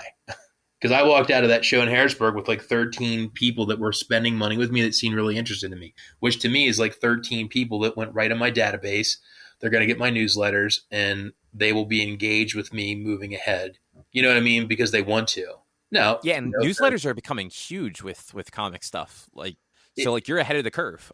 It's about controlling the narrative because like, so for example, there was two really sweet people. I think they were dating. I didn't want to get too into their personal lives at the show, but they were really, really engaged. They were in some way connected to the greater satanic community. And they were like, talk, sitting down with me, asking questions, looking at stuff, buying stuff, and here's the thing.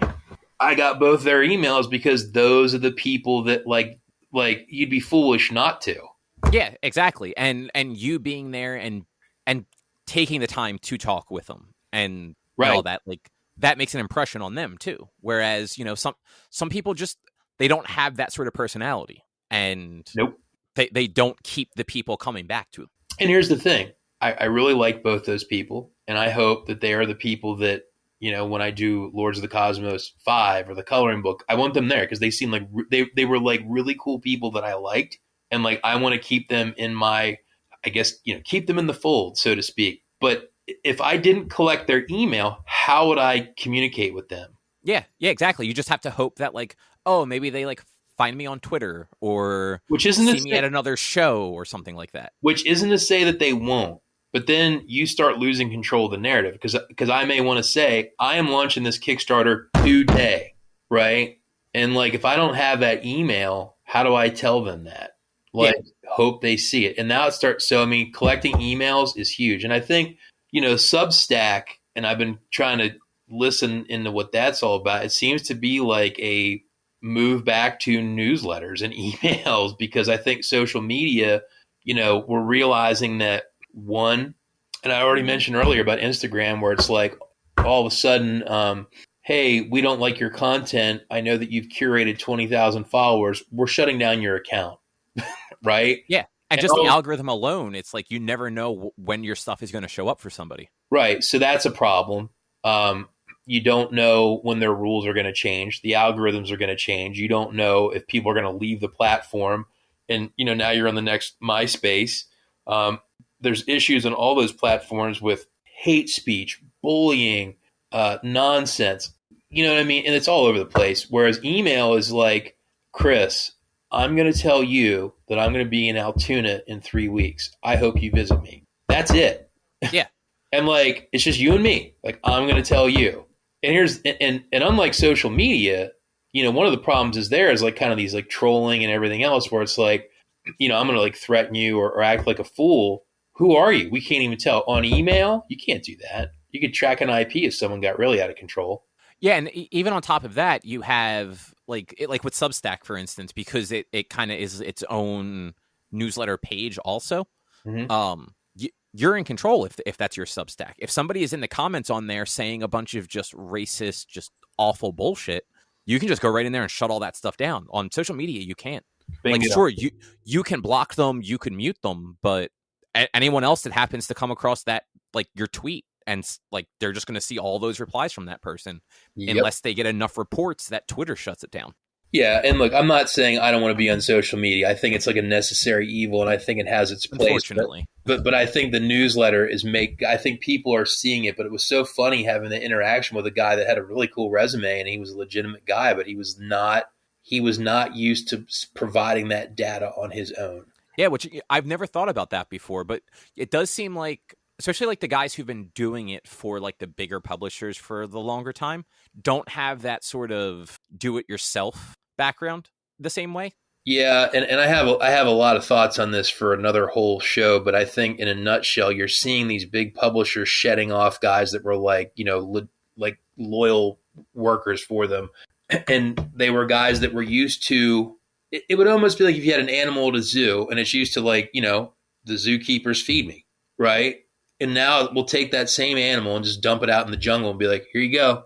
And it's like, what am I doing? Like, it's mealtime, right? Yeah. And it's like, no, you got to get it yourself. Yeah, no, exactly. And it's a shame because in some cases it's like you said, like super talented people that just don't, like, they've never had to do it on their own before. Right. So now they got to go hustle it up on their own. And it was just that was just kind of like a real eye-opening comment from that guy, because he was just like, I never thought to do that. And it clicked. I'm like, because you didn't have to. Yeah. Because you handed in work and they pumped it out and put it in stores, and they were marketing the property. Hey, you did work on whatever, and they did it for you, and now like you got to build your own brand. So I mean, like you were saying before about, for a guy like me, all this stuff's on me, but I'm also building up my brand, which is the Jason brand. So all these projects, be it Lords of the Cosmos or Satanic Coloring Book or my T-shirts or prints, I try to do very little fan art these days. I try to do everything as much as I can, either public domain stuff or stuff that's all me, because that builds me up a lot more than saying, hey, I'm going to draw Groot and Black Panther because y'all like them. Yeah. Yeah. And like, there's definitely a market for that. Like, I have a lot of prints of like fan art, like you said, but then like I have a lot of like original stuff too, because that's the stuff that people get to really have fun with. Yes. And like, that's what you want from your art. Like, you don't want somebody that just like pump something out because they needed to fill out another space in their binder. Like, you want the thing that like the person sat down and like had fun with. Exactly. So I think the only like fan arty thing that I can think that you even have would be like your Handmaid's Tale print that I don't even know if you still actually sell. I still do. I probably have. It's weird. I have fan art like RoboCop, Animal Farm, Handmaid's Tale. I have like a Joker print that I made. So, I mean, if I counted, I probably have, I don't know, 20 or 30 fan arts at this point. But, to me, my newest fan art is I did a fan art poster of Machiavelli's The Prince, which is a book that's 600 years old. So, I mean, you stay on brand for yourself. Like, you're not out there, like, drawing Spider-Man. Right. So, I mean, like, so the Prince, at this point, it's fan art, but, like, it's actually public domain, so anyone could draw it. Yeah. Which, Yes, I mean, that's makes it easier on you, too. Well, yeah. I mean, not that people are getting slapped with C&Ds over a Spider-Man print at a show. I don't think anyone cares about it. But to me, like you said, it's more about Jason staying on brand of what weird, obscure fan art did you do now? Prince. Okay, great. Yeah, I never thought about it, but I'm a little surprised you don't have more of, like, I guess I'm not surprised, but you just don't have a lot of, like, the 80s, like fantasy sci-fi stuff either. Like not, like of the fan art, not so much of original stuff. So I have a Last Starfighter print. That's pretty. Okay. Yeah, I have that. I have a Road Warrior print. I'm trying to think. I have a They Live print and a RoboCop print. So those are the '80s things that I like. So I have a little bit. Yeah, but like you said, it your whole portfolio isn't a bunch of just things that you like were a fan of in the '80s, so you redrew them in your style. It's stuff that you created. Yeah. Well, I didn't create RoboCop, but he was the thing that I like. Yeah. No, I meant like the majority of your portfolio. Sorry, I think I said that backwards. Yeah. The majority of your portfolio is like things that you created, or like you said, like public domain stuff, things that like no one really has a claim to anymore. Right. And I have a ton of stuff from Animal Farm. I have a bunch of things from 1984 that I've done as prints. So, it's fun. And like I said, I'm not going to trash fan art because I have a little bit of it, obviously, but I enjoy it. But I don't want my focus to be on that. I want the focus to be on my original work. And the fan art stuff is cool. It's conversation starters. It's a little bit of cash flow and it's fun. I mean, hey, I might do a Rick and Morty print one of these days because I love Rick and Morty. But, I might do that just because I think Rick and Morty are dope. Yeah, and some of that stuff, it's the thing that catches somebody's eye because they recognize it. There's like, oh, that's Rick and Morty, and then they come over to flip through the binder and they see all the other stuff. Right, and if I do Rick and Morty, I'll do them in my style, and it'll be different, I think. So it's fun. Yeah, and that's the thing. Like, I feel like whenever I see Rick and Morty stuff, it's always just kind of a direct copy of what they look like in the show. Like, people don't usually put their own sort of flair on it. No, because they only know Rick and Morty as kind of the googly eye, style that they do the show in, which is awesome. But I would like to see Rick and Morty done in other people's style because I think that would be fun. Yeah, I think that's half the fun of like people doing like fan arty stuff is like, yes, when it looks accurate to the thing that it's supposed to be, that's cool. But like, I'd rather have something that encompasses what the person is like style at. There was an episode of South Park that I thought was hysterical because like the kids were missing and then like the police were going around to the adult characters and they said, have you seen these children? And then the TV show, the whole screen was this picture the police have and an artist had drawn a hyper real pencil and watercolor drawing of the kids if they were real kids. Oh, that's hilarious. And then, so you as the viewer saw this like insanely realistic drawing. And then they clip back to the show, and the adults like, "Nah, haven't seen him." And it made me laugh. That was always a great South Park because it was so funny because the show is not realistic at all. And this one image is like this hyper realistic pencil drawing with watercolors. Yeah, I always liked when that show went and did like those weird things like that. Like there was the episode from I don't know, it's probably 20 years ago now. Where they got super into anime for some reason, and there were all those like very just like over the top anime like cutscenes like sliced throughout the episode. Yeah, I think that was season 9, and I think that was the episode where they hit Butters in the eye with a Chinese star. Yes, yeah, that's right. They were playing one of their games, and yeah. Well, weird thing. I don't know if you watch Rick and Morty, but they did a hard turn at the end of season 5 where the show went full anime for like half an episode. I haven't watched season 5 at all yet. I've seen the first 4. I haven't watched any of 5 yet. There's one episode where it just goes hard anime for like 10 minutes. Oh man. And then it stops being anime. Up on that. What's that? I have to catch up on that because it is like it's a stupid show, but it's an incredibly funny show.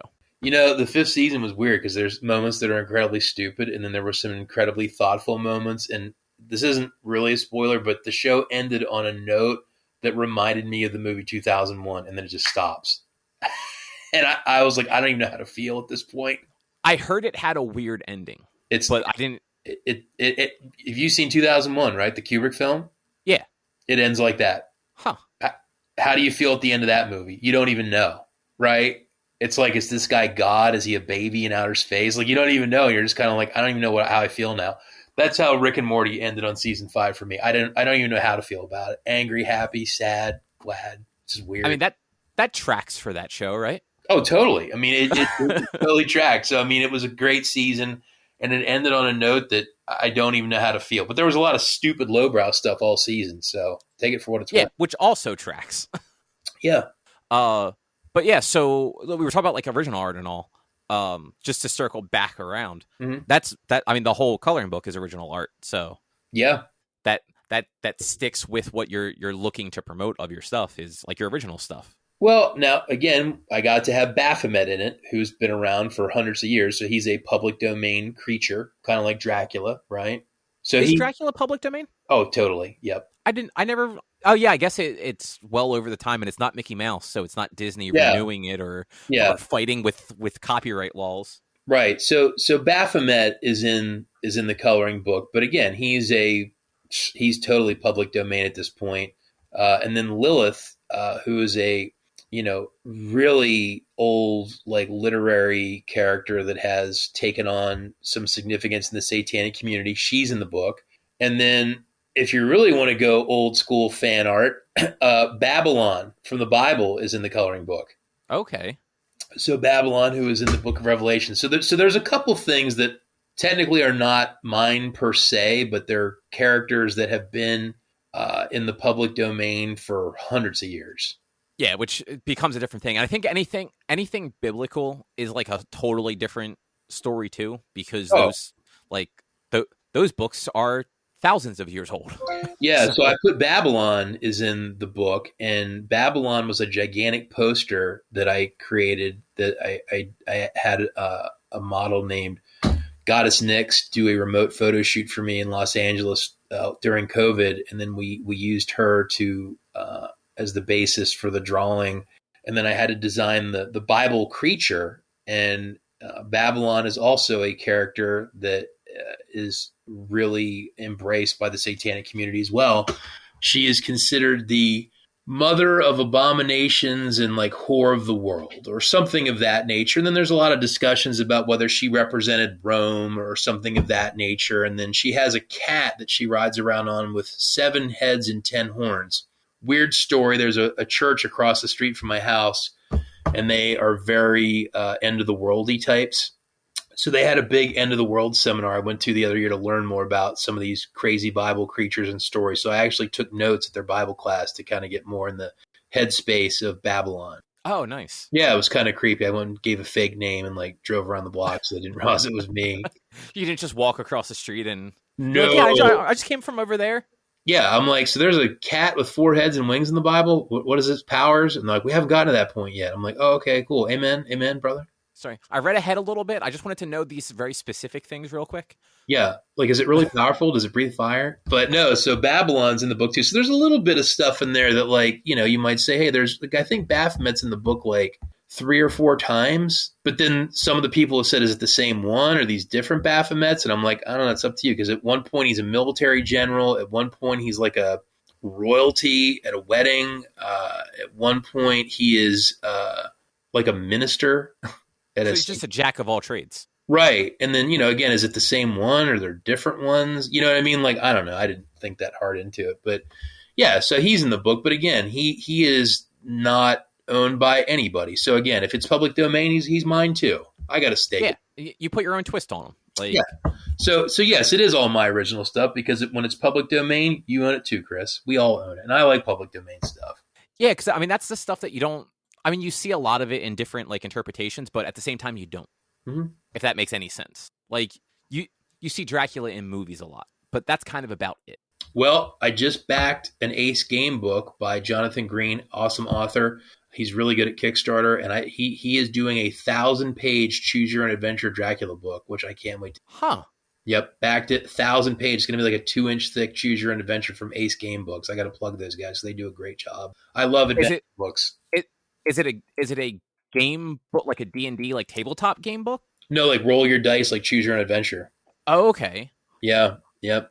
But yeah, but one other thing real quick with Babylon, artists have drawn Babylon now for thousands of years. Like she is a very popular topic in religious art for, centuries, millennia, whatever. So it was kind of exciting to do my take on a topic that, artists as old as Hieronymus Bosch have done classic portraits of. So that was a really fun piece to do. And you can color.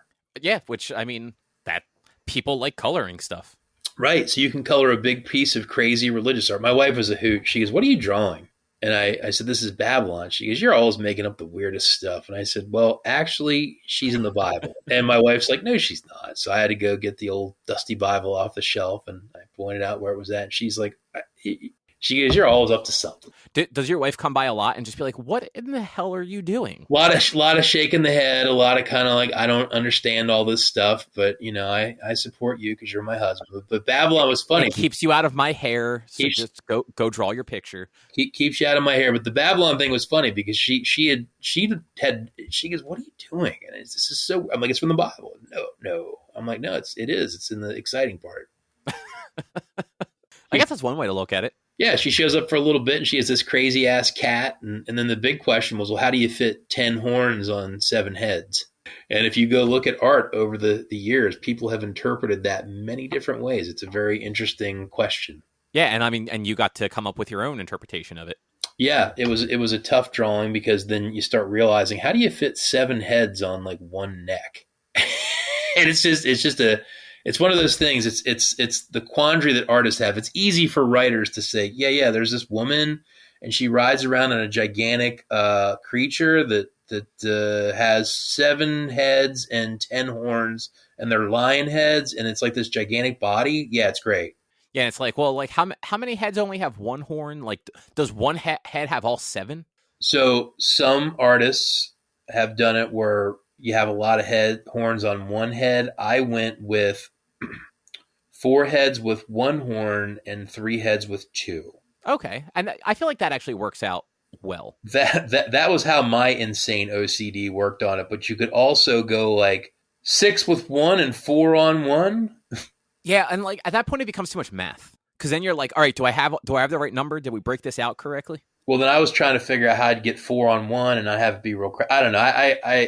Yeah, it's just you get into this stuff and then it's just like this black hole, rabbit hole that you fall down to. Like, how do you figure this out? And then you're like, well, how would you put the and it's just. But yeah, so Babylon, right on. So when you go to draw like a public domain character, do you like look up other like interpretations of it, or do you just kind of like start going off of like whatever written description you have in your head, or like something that you have in your memory? So with a project like that, like I like to do a lot of research. So I mean, I already told you, like I actually went to like a end of the world church class to kind of just get a flavor for it. Yeah, and I took notes, and then I start building the file where it's like I'm going to read about it. So I literally pulled a Bible out, read the Bible. I read the Wikipedia page and learned a little bit more. And then I just did like this big Google image search where I just looked at a ton of art, and I saved a lot of art, and I looked at it, and it was funny because you start to learn things. And the big thing I learned about drawing Babylon is it's always a side portrait.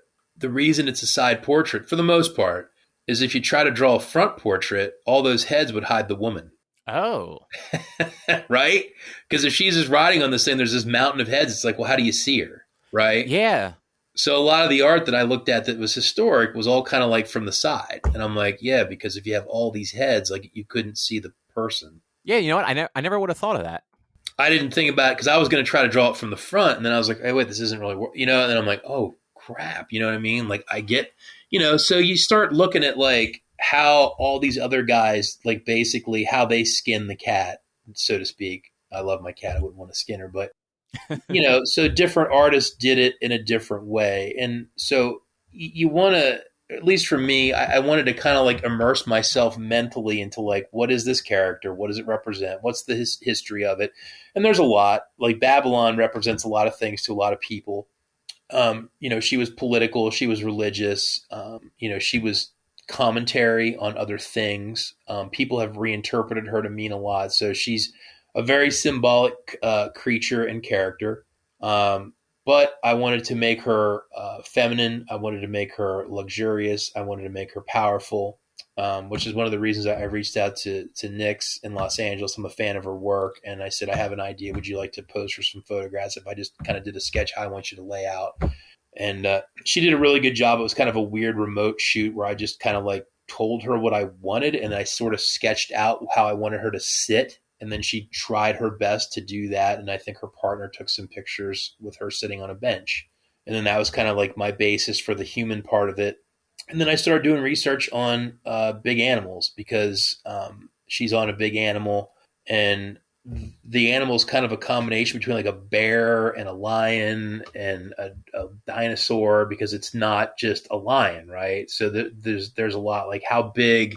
At first I was making the feet too small, and then it just looked tiny, like, and then I had to make the feet like meaty. You know what I mean? Like more like a big dinosaur. So there was a lot of learning. And then my friend Danny that I mentioned before, she had sent me a critique on it when I was working on it about the necks and the heads. And she's like, you're not really thinking about how this would work with relationship to like real animals. And she gave me some really good feedback, because you're just trying to figure out how this works, right? Yeah, and it's like, what do you mean like this isn't a real animal? Like it's got 7 heads. Right. But here's the thing. Like the best way I find to make fake things look real is to try to think about how real stuff works. So her feedback to me was more along the lines of like, think about if this was real, like the necks would have to work like this. And it was because I was kind of making these like loosey goosey necks, and she just was like, it just looks wobbly. And it was good, you know, and again, it is fake. And you could say, well, it's fake, but it's like, yeah, but it's not. We want people to think it's real. And if it's violating too many rules of stuff we do know, then the fake part's not going to work. It's good advice. Yeah, no, that does make sense. And I Googled it real quick, and like I see what you mean. Like there are just a lot of different interpretations of it. Like it seems like a lot of people, and I don't know if this is like the standard, is like a main head in the middle, and then all the other heads sort of like almost as the lion's mane.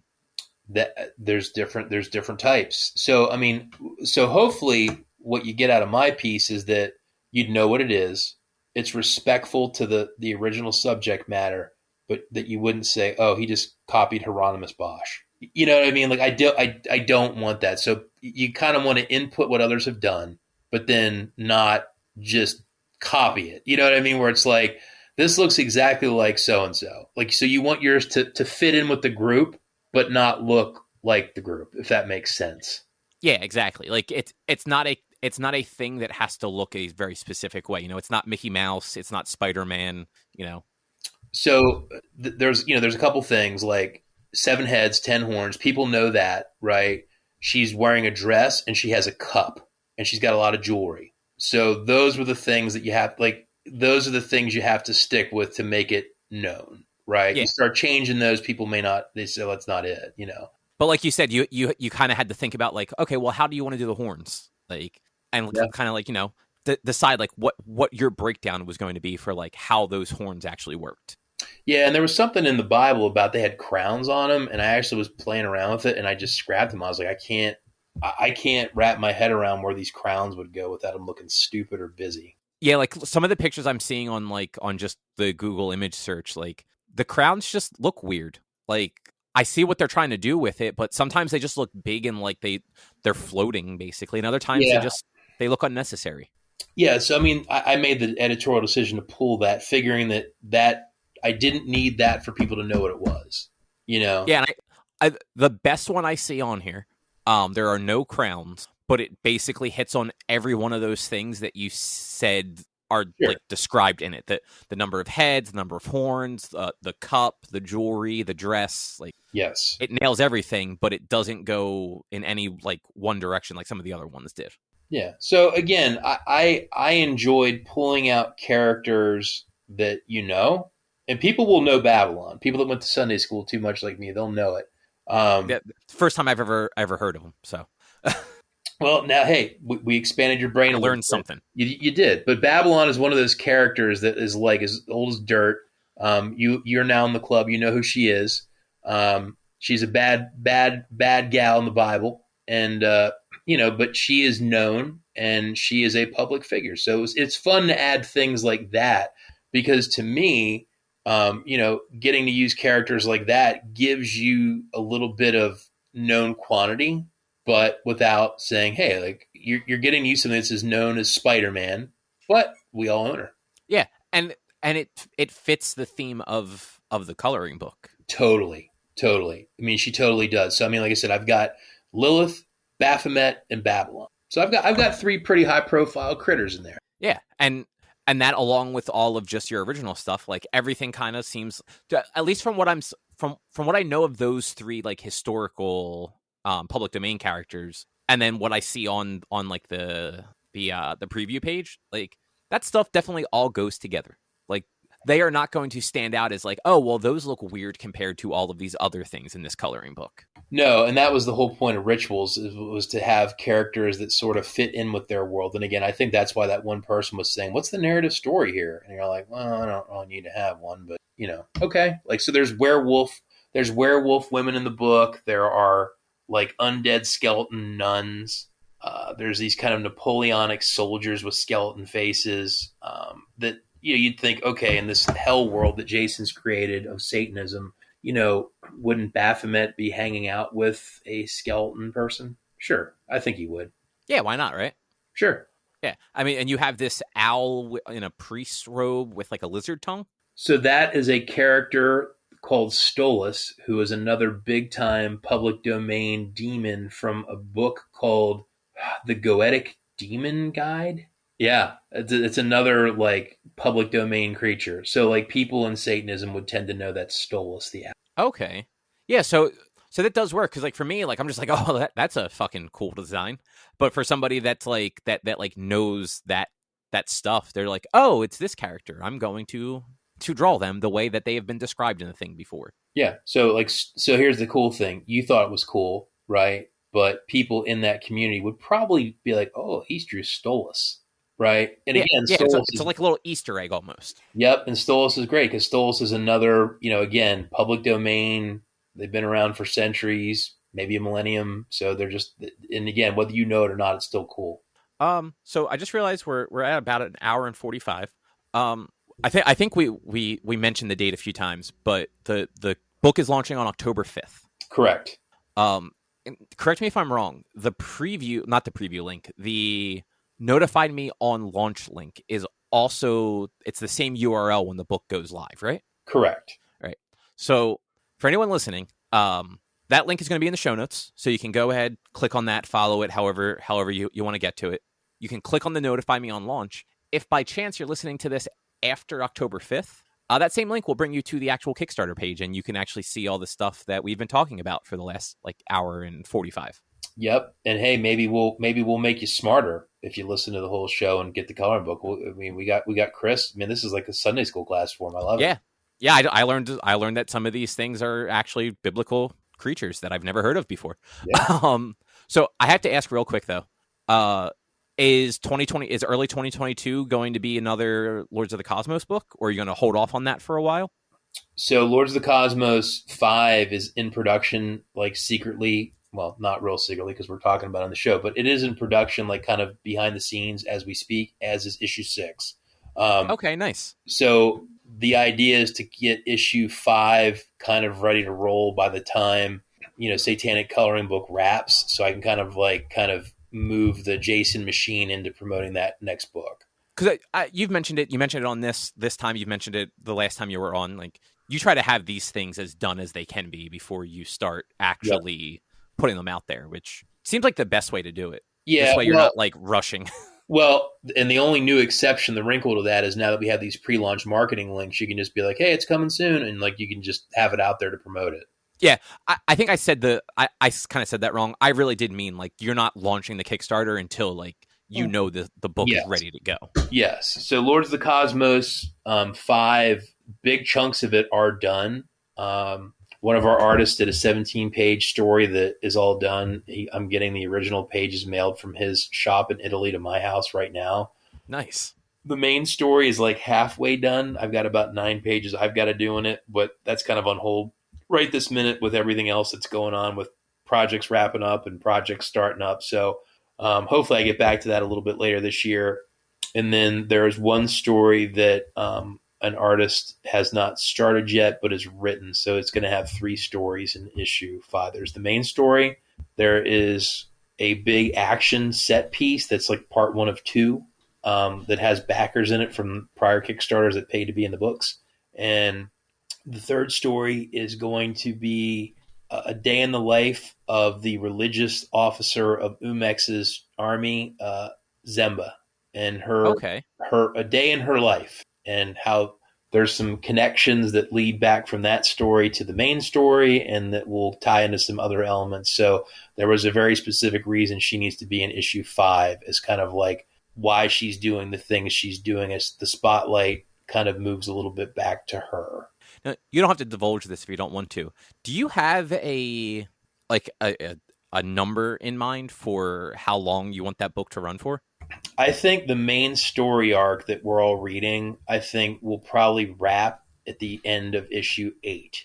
Okay. Now, all that being said, Lords of the Cosmos was always designed to be very modular, so that like we could stop it at that point, or we could just keep it going if we want to. Because I have an end in mind for the main arc, but I also have like a ho ho ho, like, you know, you can keep it going type deal.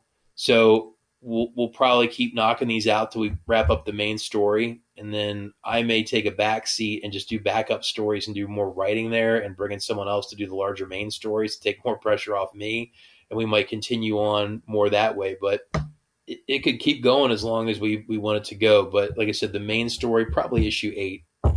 Okay, so you got a couple more years before it all wraps up. Yeah, because like I said, issue 5 and 6 are in, you know, partial production on each book. 7 and 8, bits and pieces. Okay. But Cool. we probably have right now 5 different little creative teams making stories right now for it, like just kind of quietly in the background. I was talking to one of the guys that works in the book that does our toys for the back of the book, and he was asking what was going on with it, and he was just curious because he has to do some stuff for me for some upcoming Lords of the Cosmos stuff. And I said, I sometimes I feel like we're a damn terrorist cell. We're like, I have people doing work that don't know anyone else that's working for us.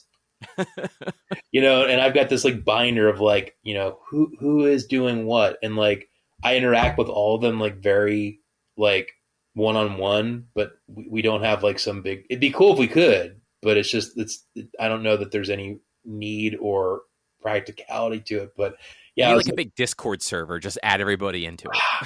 yeah, maybe if I even knew how to use Discord. I know it's out there, but like I said, I was laughing. I said, I feel like we're damn terrorists or something, because I'm like, we'll call the people on this project, and then like I'll email them, and I keep little notes in the book. So like in the last week, we have an artist in Russia working on a project for us for Lords of the Cosmos. We have an artist in Pittsburgh drawing stuff. We have an artist in the Philippines, and we just have stuff wrapped up in Italy, and then the guy doing Zemba, Dario, is in Spain. So and again, I just keep a little binder with who's doing what, you know. You're worldwide at this point. Apparently. So I keep track of everyone, and like every 2 or 3 weeks, I just send little notes like, where are we at, how are we doing, and I just keep track of like what we got going on. And everything is just really cool that we're getting. You know, I get all excited seeing this stuff, but I know it won't be a while till everyone gets to see it. But there's just really cool stuff cooking. So I mean, there's just all kinds of like little tidbits in Lords of the Cosmos. So even while I'm doing this coloring book stuff's being made. Nice. And look, that's always good. You always have something kind of like on the burner, ready to move on to the next project. You're not sitting there waiting like, all right, well, this one's done. What should I do next? Well, and Lords of the Cosmos is morphed into like me doing art, but me doing writing, me doing plotting, scripting, editing. So there's things where it's like you can, you know, kind of provide direction and then not be as actively involved, and then those things can kind of work on their own, you know. Yeah, especially like you said, when you have like, especially those backup stories where you can like hand your Bible to somebody, let them see what they need to do, and like take their pitch and make it real. Exactly. Cool. Well, Jason, thank you so much for coming on tonight. Where, other than the Kickstarter, where can everybody find you? So on Instagram and Twitter, I'm at Lenox Artist, Lenox. I'm on Facebook at Facebook.com/Jason Lenox Illustrator. And I think those would probably be the easiest places to find me. Oh, and my website, jasonlenox.com. There's always tons of stuff on there too. And then my Etsy store is Lenox Art Emporium. If you want to go pick up a print, Lords of the Cosmos 4 is now for sale there as well. So Yeah, and you'll be at some shows in October that we talked about before. Yep. And so I'll be at Sci-Fi ValleyCon on, let me get my calendar open so I can speak intelligently. I will be at Sci-Fi ValleyCon at the Blair County Convention Center on October 8th, 9th, and 10th. And I will be at Baltimore Comic-Con on October 22nd, 23rd, and 24th at Inner Harbor at the Baltimore Convention Center. Cool.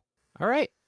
If you'd like to find more of our content, you can head over to www.one-quest.com. You can also help us out by going over to patreon.com/onequest. If you can't support us there, though, with your dollars, you can support us by going to your favorite podcast platform, Apple Podcasts, Google Podcasts, Spotify, Stitcher, all the places you know and love. And rate us, review us, subscribe to us. Those things all help a whole bunch. You can also find us on social media, facebook.com/onequestonline or at @1_quest on Twitter and Instagram. Our YouTube channel is youtube.com/onequestvideo, and you can always send us an email to social@one-quest.com. Anyways, we'll be back not even next week. We'll be back in a few days with our normal episode 372. Thanks for listening. Bye.